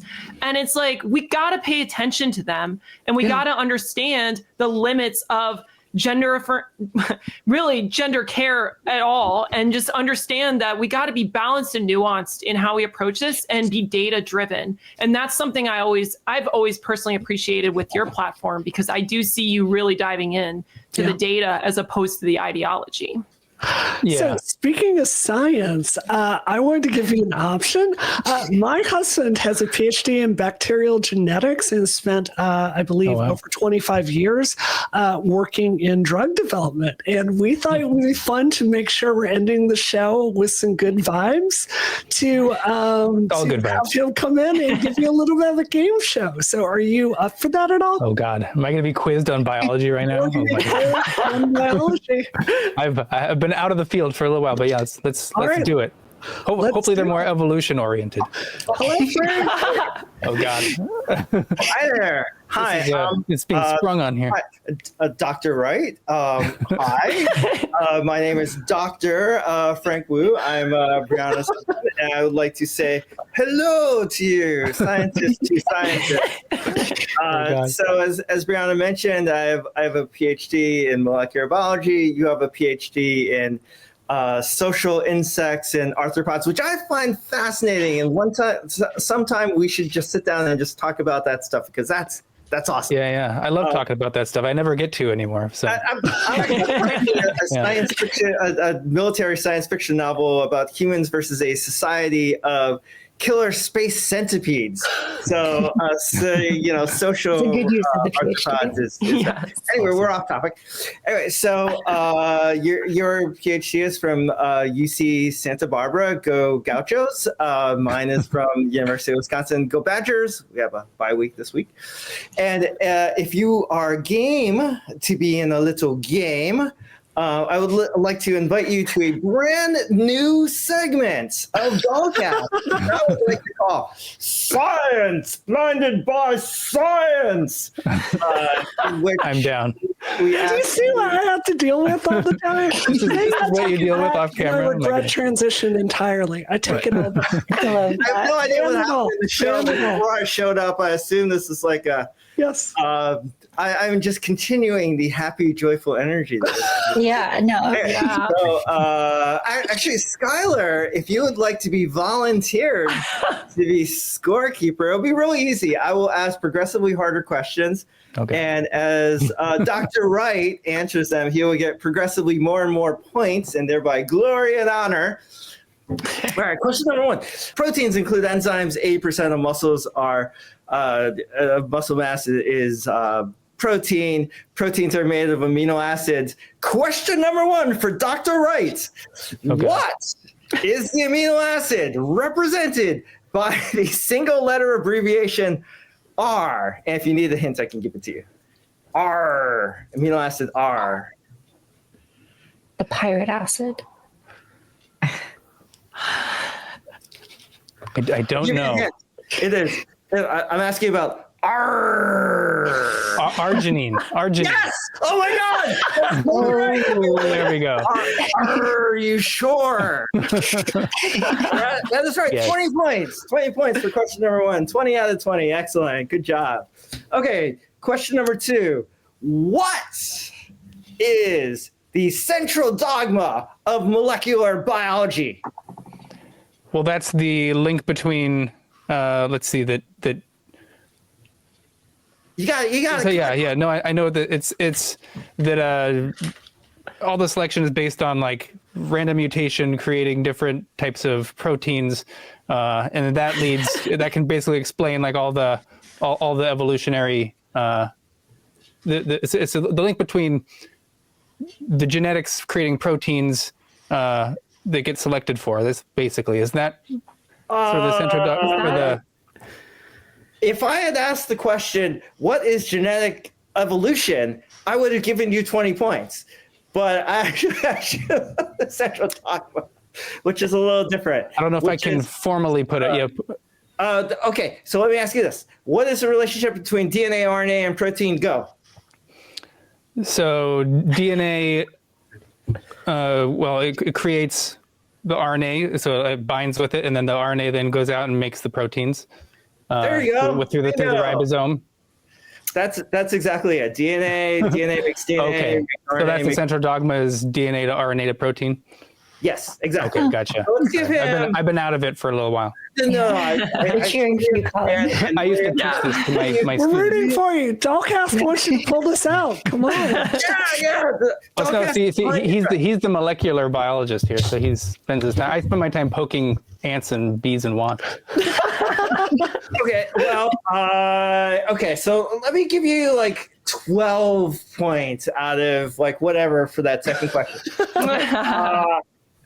All right, okay. I am full of questions, but I'm also like inquisitive myself. So for 10 points, tell me something that I might not know about bees. And I'll give you 10 points if I didn't know. That you might not know. Yes. Do you know that they do a certain dance on their hive, and the angle that they do their dance on a vertical hive has to do with the flat angle of where this in relation to the sun is where their next hive is going to be, or where their next flower patch is going to be? The waggle dance. I did know that. But tell me something else I don't know. Let's see. Wow. With bees, how about wasps? Because I study wasps. Okay, wasps. No, that's fine.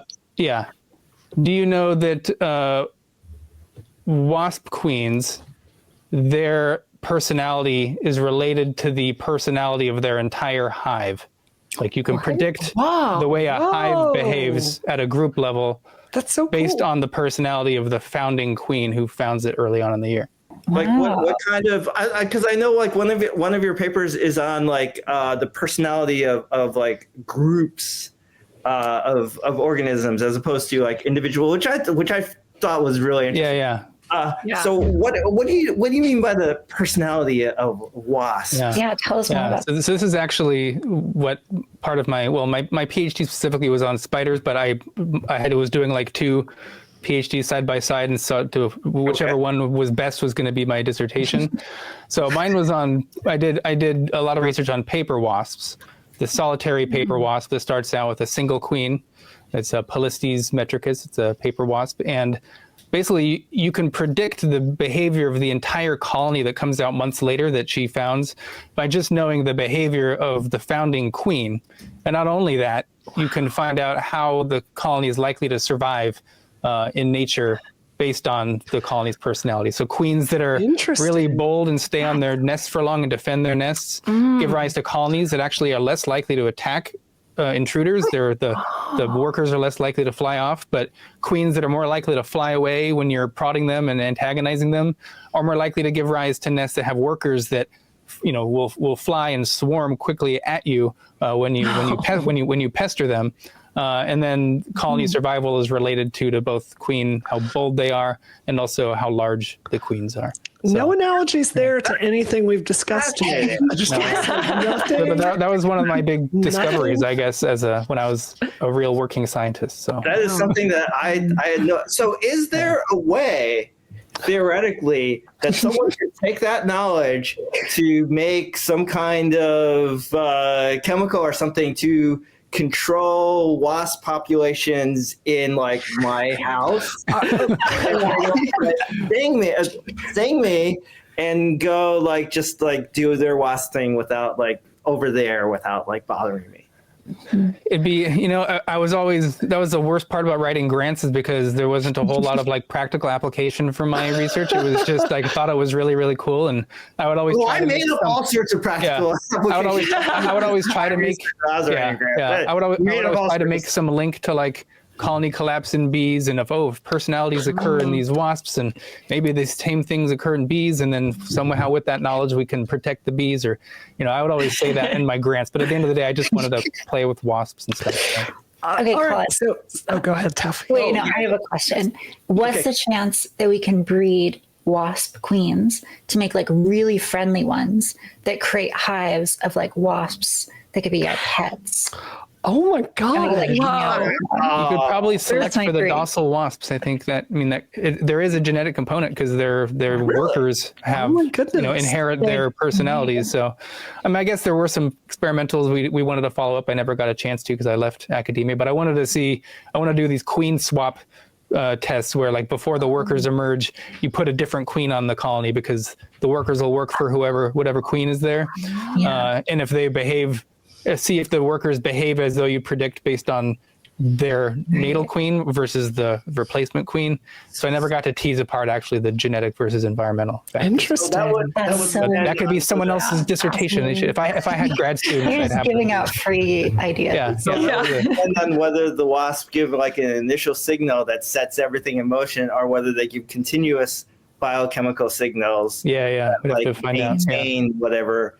That maintain order as defined by the queen. You could do queen removals too. All kinds of there's so many things you could do. To the wasp? Okay, Frank. I love you. I've been married to you. Is there another choice? I told you you had 5 minutes, not 500 minutes. I think we do.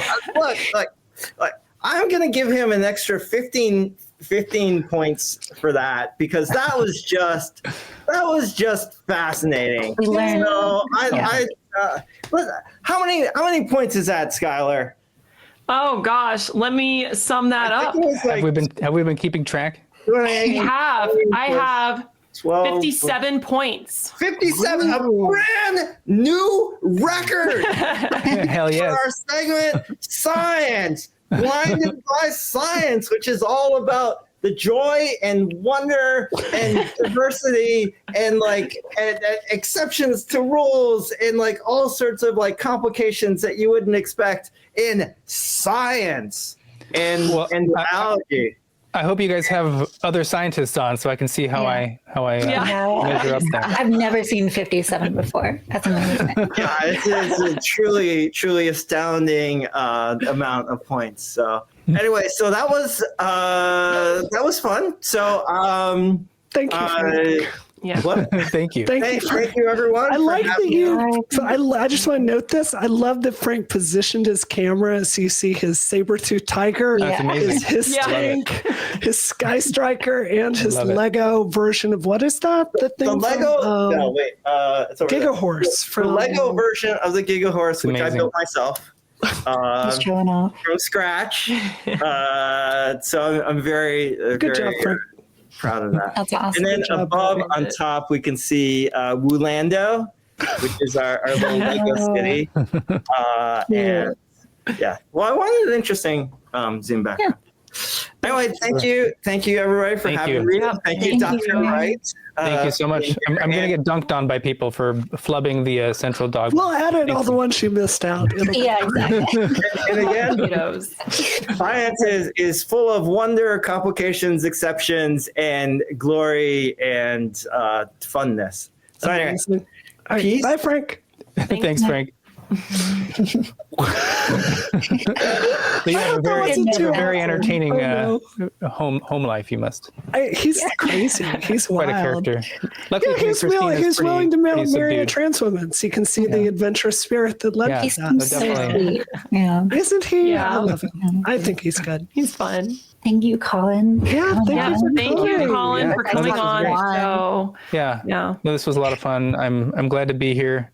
I had messages from people. They're like, "You're gonna go on there. It's gonna be a, I don't know. They're gonna try to get you on stuff, and it's gonna be nothing but hostile." But this was fantastic. No. Yeah, but it's like I know at least some of the people on there. It's fine. We can talk and. Yeah. So. I was definitely trying to find like things we could disagree on. Yes. Yeah. I was like, oh God, I'm going to end up agreeing with everything. Well, I know some of your viewers on Twitter, they were saying I was like basically the devil. So I hope after watching this, I am a little more humanized to them that I'm not your enemy. At least I hope.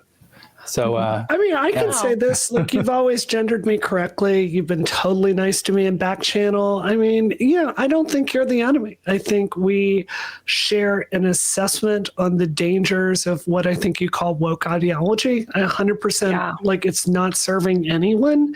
And, I'm not with you on a total ban for minors, but I think other than that, there's a lot of shared energy. I think at the end of the day, all of us want the same thing here, and that is a better system for trans people, minors and adults to transition under.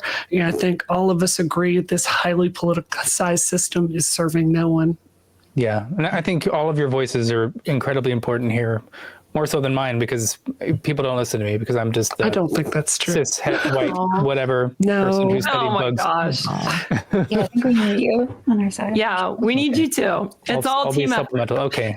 Team effort for sure. Thanks for coming on.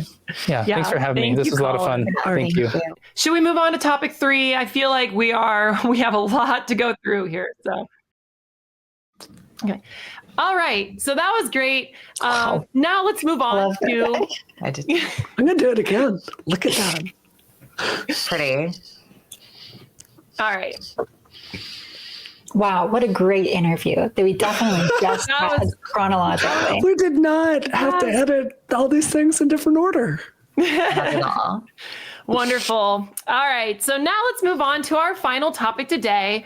And let's address some recent reactions to our launch of Dollcast, particularly one by India Willoughby, who just had a couple of negative things to say about the show. And I think it's just an opportunity for us to respond, clear the air, and talk about why we're so passionate about what we're doing here and how we love the trans community, really, with what the show represents. And Bree, as I understand, this was a bit almost personal to you. Yeah. Could you open up on that a little bit? Why can we show? Do you want to read what she said so we can kind of give people context, and then I'll kind of address that?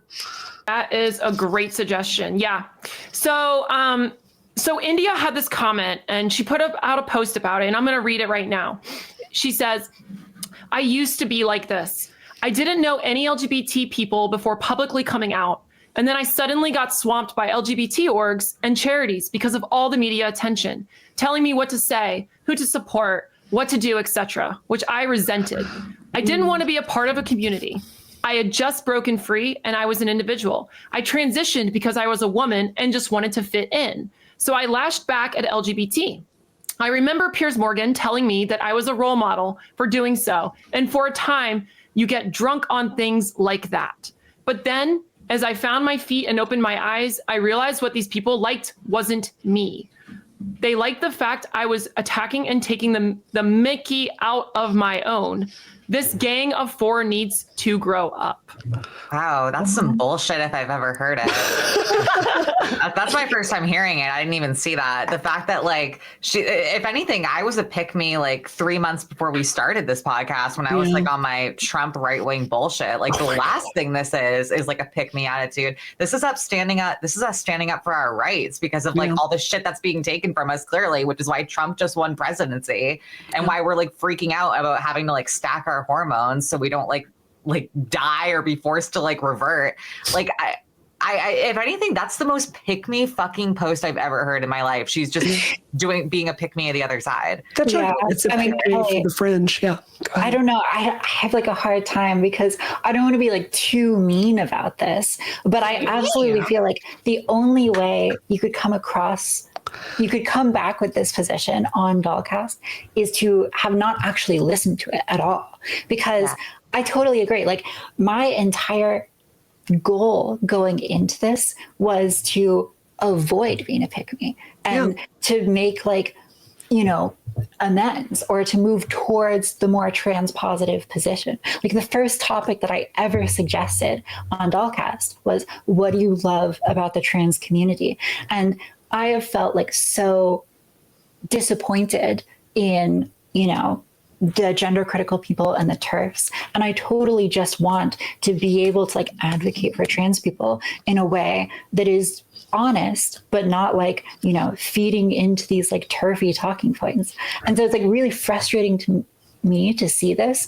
because I feel like it is like so self-centered to like see this, not watch it at all, not care about the actual opinions discussed, but then just like make it about your situation. Like, yeah, I relate. And I think you're like not wrong about what you're saying, but like, it's just not relevant to like what I am saying. And it so clearly indicates like a lack of interest in actually engaging with other people. Yeah, and this is what I really found frustrating because I completely agree with what you just said, Taff. Yeah, I don't want to start drama with her, but I have not said anything about India Willoughby publicly as she's gotten into row after row after row with J.K. Rowling that I think has been poorly done. I think she has portrayed herself in a way that makes trans dignity harder. And I have chosen to not do that because I generally don't go after sisters unless I've got a really big reason to. You know, so I find this to be so frustrating because I'm not someone that transitioned 5 minutes ago. I transitioned a long time before India did. And I've thought carefully about this for over 20 years. And I see us moving in the wrong direction. Everything we are doing on Dollcast, it is because I think all four of us love the trans community. I think we love trans sisters. I think we find a lot of meaning in sitting down once a week. I think there's a reason every show is 3 hours long because I think it means so much to us to hang out with each other. And, you know, what I want to create is not something because I've got animosity towards trans men or non-binary people. I just want a space where we can have a voice about the things that impact us and to kind of take the public policy in a direction that serves us. This show is not about hate. It is about love for the community because I truly, truly believe in my bones that if you are a normal trans woman that just wants to get surgery and pass and get married to a man and adopt some kids, I don't think you have a place to go today. And that's what I wanted to build. So I respect you, India. Feel free to reach out to me in back channel. Like, I don't want hostility with you, but you've fundamentally got our motivations wrong. She's going to quote you on that normal trans woman, what you just said. She's going to be like, oh, that was disgusting. She's going to act like you're a bigot just for saying that. Wait, it's like, why even be nice to her? But that's okay. I mean, if she wants to do that, she can do that. We can't convince everybody, nor should we. Yeah. We should bring in the middle ground. Like, that's what we're here for. Plus, the bigger audience is the non-trans audience anyways. Yeah. I mean, they're the people that need to be reached. We don't want the arguments that are in bad faith connecting with the middle ground people. And it's like, my viewpoint on this is I have sympathy, honestly, for India Willoughby, because I feel like she has bought into the wrong vision for where trans rights and LGBT rights need to go. And it's like, and part of that is, from what I've seen, is a denial of the limits of, transition and biological sex. And it's like, policy has to meet in the middle, and people outside of the community see that.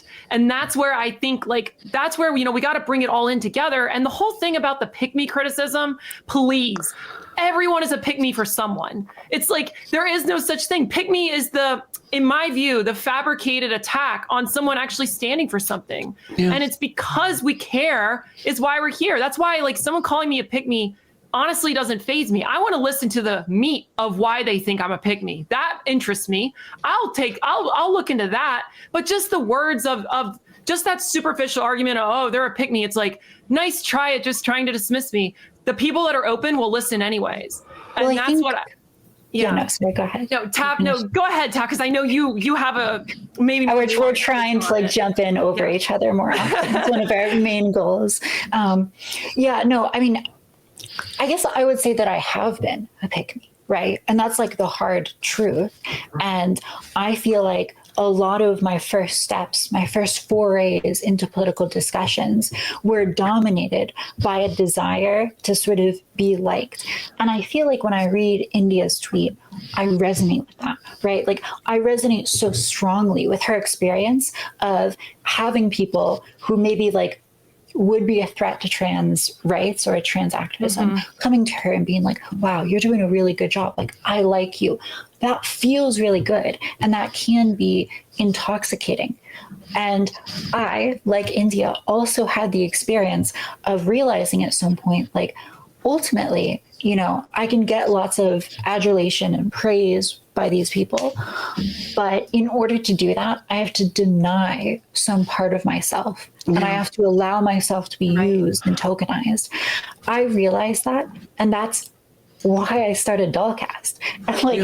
Because I didn't want to do that anymore. And so it is because I relate so much to her and agree with her about not wanting these tokens that the tweet bothers me. Because it's we could be so on the same side on this, but I just feel misunderstood, or maybe even willfully misunderstood. And when you engage in this tweet, immediately being oh, I'm shutting down these people, I was just like them, but they're just these pick-me's, that is the same exact behavior as saying, I'm not like other trans people, you should pick me. Yes.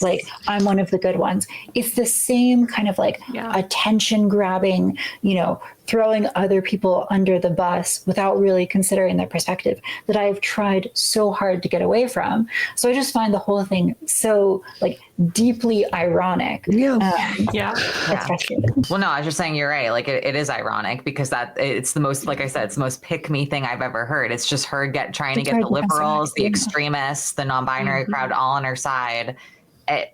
It's if you weren't a pick me, if you didn't want to get validation for the shit you're saying, why would you have written that post instead of DMing us privately? Yeah. Explain that to me. She followed me for a long time. My door's open. And seen. No, I want to know. Yeah. It's a genuine question. I'm not even trying to be cunty. Seriously. You type that shit out to be oh, this is gonna get so many retweets. Everyone's gonna tell me that I'm so progressive. Oh, follow me. I don't give a fuck. It's such pick me behavior.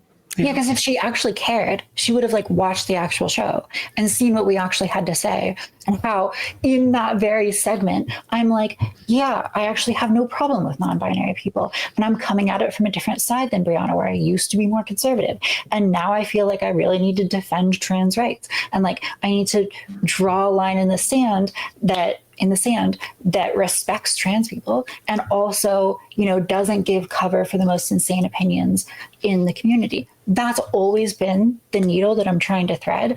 And I and other people in the show made that so clear in the segment. Yeah. And so it's clearly you didn't actually care about what was said. You just care about getting this dunk on Twitter, which is the worst kind of discourse. So I mean, I so love the passion. I'll just say that. 100%. I was just going to say, it doesn't take bravery to be a progressive pick-me and to keep us going on this course. It's literally the most safe thing that you could do in this moment. And it's what a lot of people are doing, right? Just go for this maximalist opinion. It takes no bravery at all. I think what we're doing right now is a very, very brave thing, because I get shit every single day from trans people and I get it from TERFs.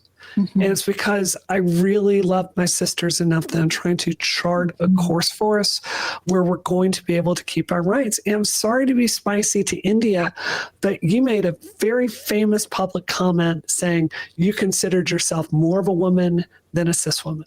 This is the most brain dead, progressive, hostile, like tailor-made statement to make cis women hate us. It is bizarre.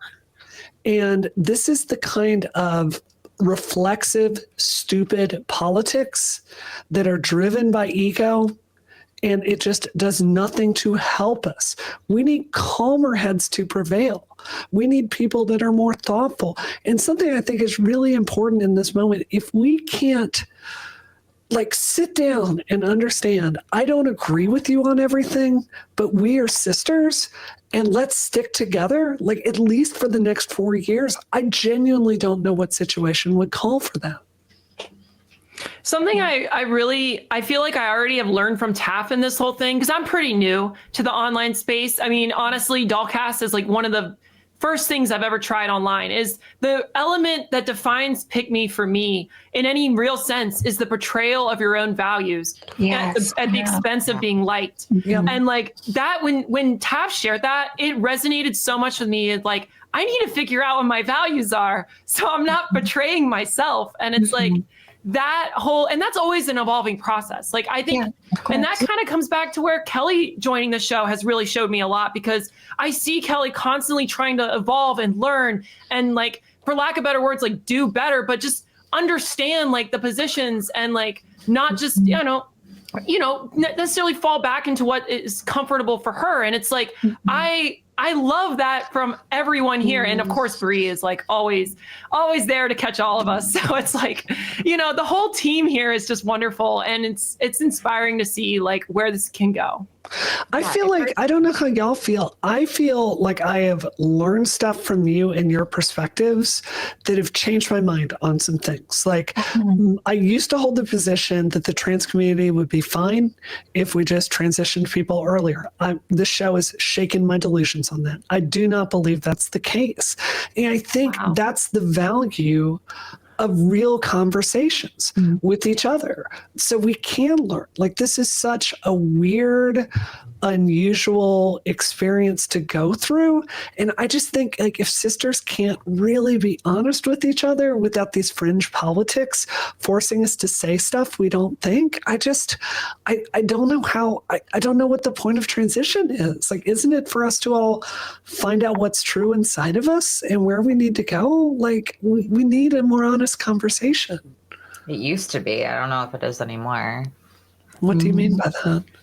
Because it's not about us as a community anymore, us saying how we actually feel. It's just saying whatever is the most liberal PC bullshit and the most accepting for I don't know what for anymore. It used to be to get on the liberal side to, I guess, progress in politics, but now it's I don't even know if that's the way the world's going with how many people just voted for Donald Trump the other day, So it's I don't even know what the point is anymore in being a liberal pick me, because it's not getting us anywhere. It's just destroying the community. I think it's so ironic that she's making a post acting like we're the ones destroying the community when I think she is. She's a part of the problem, not us. We're the ones that are opening up the discussions, that are having the tough conversations, when all she's doing is posting some bullshit for likes and retweets. Yes.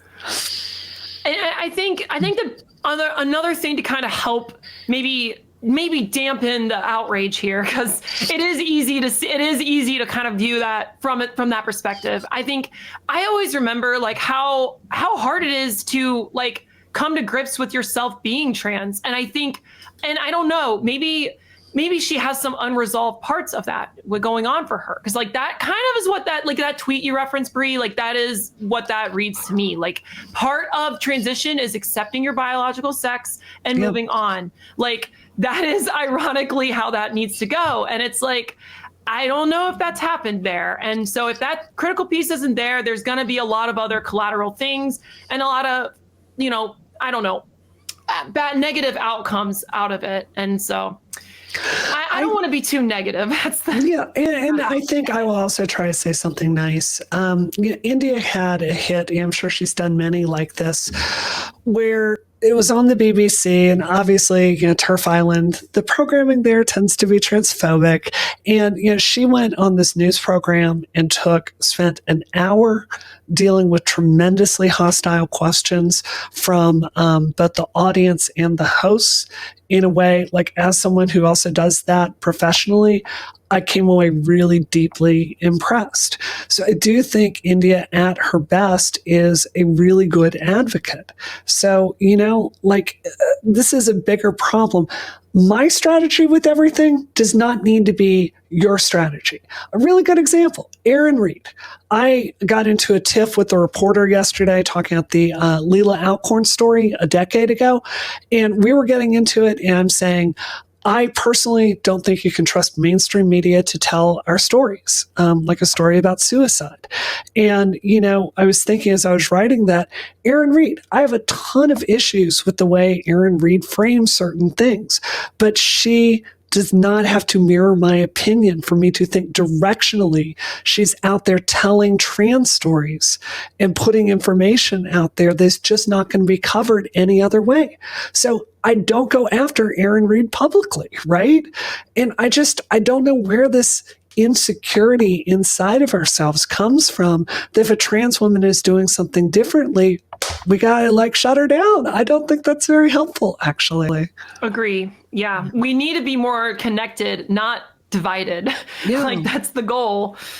Yeah. I don't know how you can say she could ever be a good activist, though, especially after you said that tweet that she wrote about how she thinks she's more of a woman than cis women. It's like, how do you come back from that? I mean, I know I've said crazy shit, but at least I've apologized. She probably still believes that, I'm assuming. Yeah. You would have nothing to transition into if it wasn't for cis women. You would have no idea who you are. I mean, right? It's crazy. Let's be honest. It's crazy. It was such a politically dumb statement. And, I really wish she'd just stop getting into fights with J.K. Rowling. J.K. Rowling is the Death Star. So don't go up against the Death Star until you got the plans. Like that's something we need to do more strategically, I think. Yeah, I also don't want to be so negative on her because I don't know that much about her at the end of the day. And so most of my judgment is just withheld until I would know that. And it really is just this particular tweet that I was this is just so missing the point that it's frustrating. And she could be a totally cool person otherwise. But I think in this instance, it's just not a good representation of the best approach to having discourse and to maybe integrating ideas into the community. So I was disappointed to see it, for sure. That's such a sweet way to say that. Well, I think we'd all agree. If India wants to come on the show, we would be delighted to have her. I mean, one of the things I'm worried about, and this is a grander statement, is it's a problem that I'm not going to give our whole host lineup of guests coming in away, but it's a problem that every single gender critical TERF person on the other side that I've reached out to, that I've said, hey, you want to come have a conversation with 4 trans women? Yep. Instantly. And if we're looking at more activists to come in, trans activists to come in and have a conversation, I find that to be very cloistered. And it's if you can defend your ideas, come talk to us about it. Maybe I'm wrong about some stuff. Yeah. I change my opinion on stuff all the time. But if you're not willing to come on the show and have a discussion with us in good faith, it's only going to be one side that perspective is coming out there. So I really invite any famous trans person out there in this field, hit me up in my DMs. We would love to have you on the show. We're trying to find the way forward for our community here. And, we will give you an open floor and be very polite to you. Yeah, Absolutely. And I do just want to say, I don't know India personally. So I only know the tweet you just read and the other one the other statement she said previously. I probably was getting a little too emotional. I just don't like when people who clearly didn't watch more than like a 30-second clip before making a statement. I don't like when they just like do some pick me bullshit like that and just be hypocrites when they're doing the same shit on the other side. But yeah, I don't know. Maybe I shouldn't have been as hot-headed. I definitely would want her to come on here, and I would love to have a cool, level-headed conversation with her if she's willing to do that. So I apologize if I was too. I don't think you were too tough. I think I think she fires some shots and she can take some. Yeah. And I think that like we should, I think it's important to be ultimately honest about, how we feel and, our positions on things. And I think it would be disingenuous if we were to be like, oh, India, like, nothing's wrong. Like, just come and talk to us. Like, let's be honest. Like, we felt like it was not a good characterization of our show that kind of, sold us, as something we're not. So frustrating. But if we wanted to like go and talk and like work through those differences, that's really important for sure. Love it. Absolutely. All right. Well, I just want to, can I close this out? Let's do it. Great. Thanks so much for hanging out with us today on Dollcast. It's always a blast unpacking these topics with you. Make sure to subscribe to our YouTube channel, Dollcast-R8N. That's Dollcast-R8N for more content. And follow us on TikTok at Dollcast for your daily dose of insight and laughter. You can also check us out on X at Dollcast Show. Again, that's Dollcast Show. We can't do the show without your support. Until next time, stay fabulous and keep spreading the love. Okay. All right. Bree, this episode is terminated.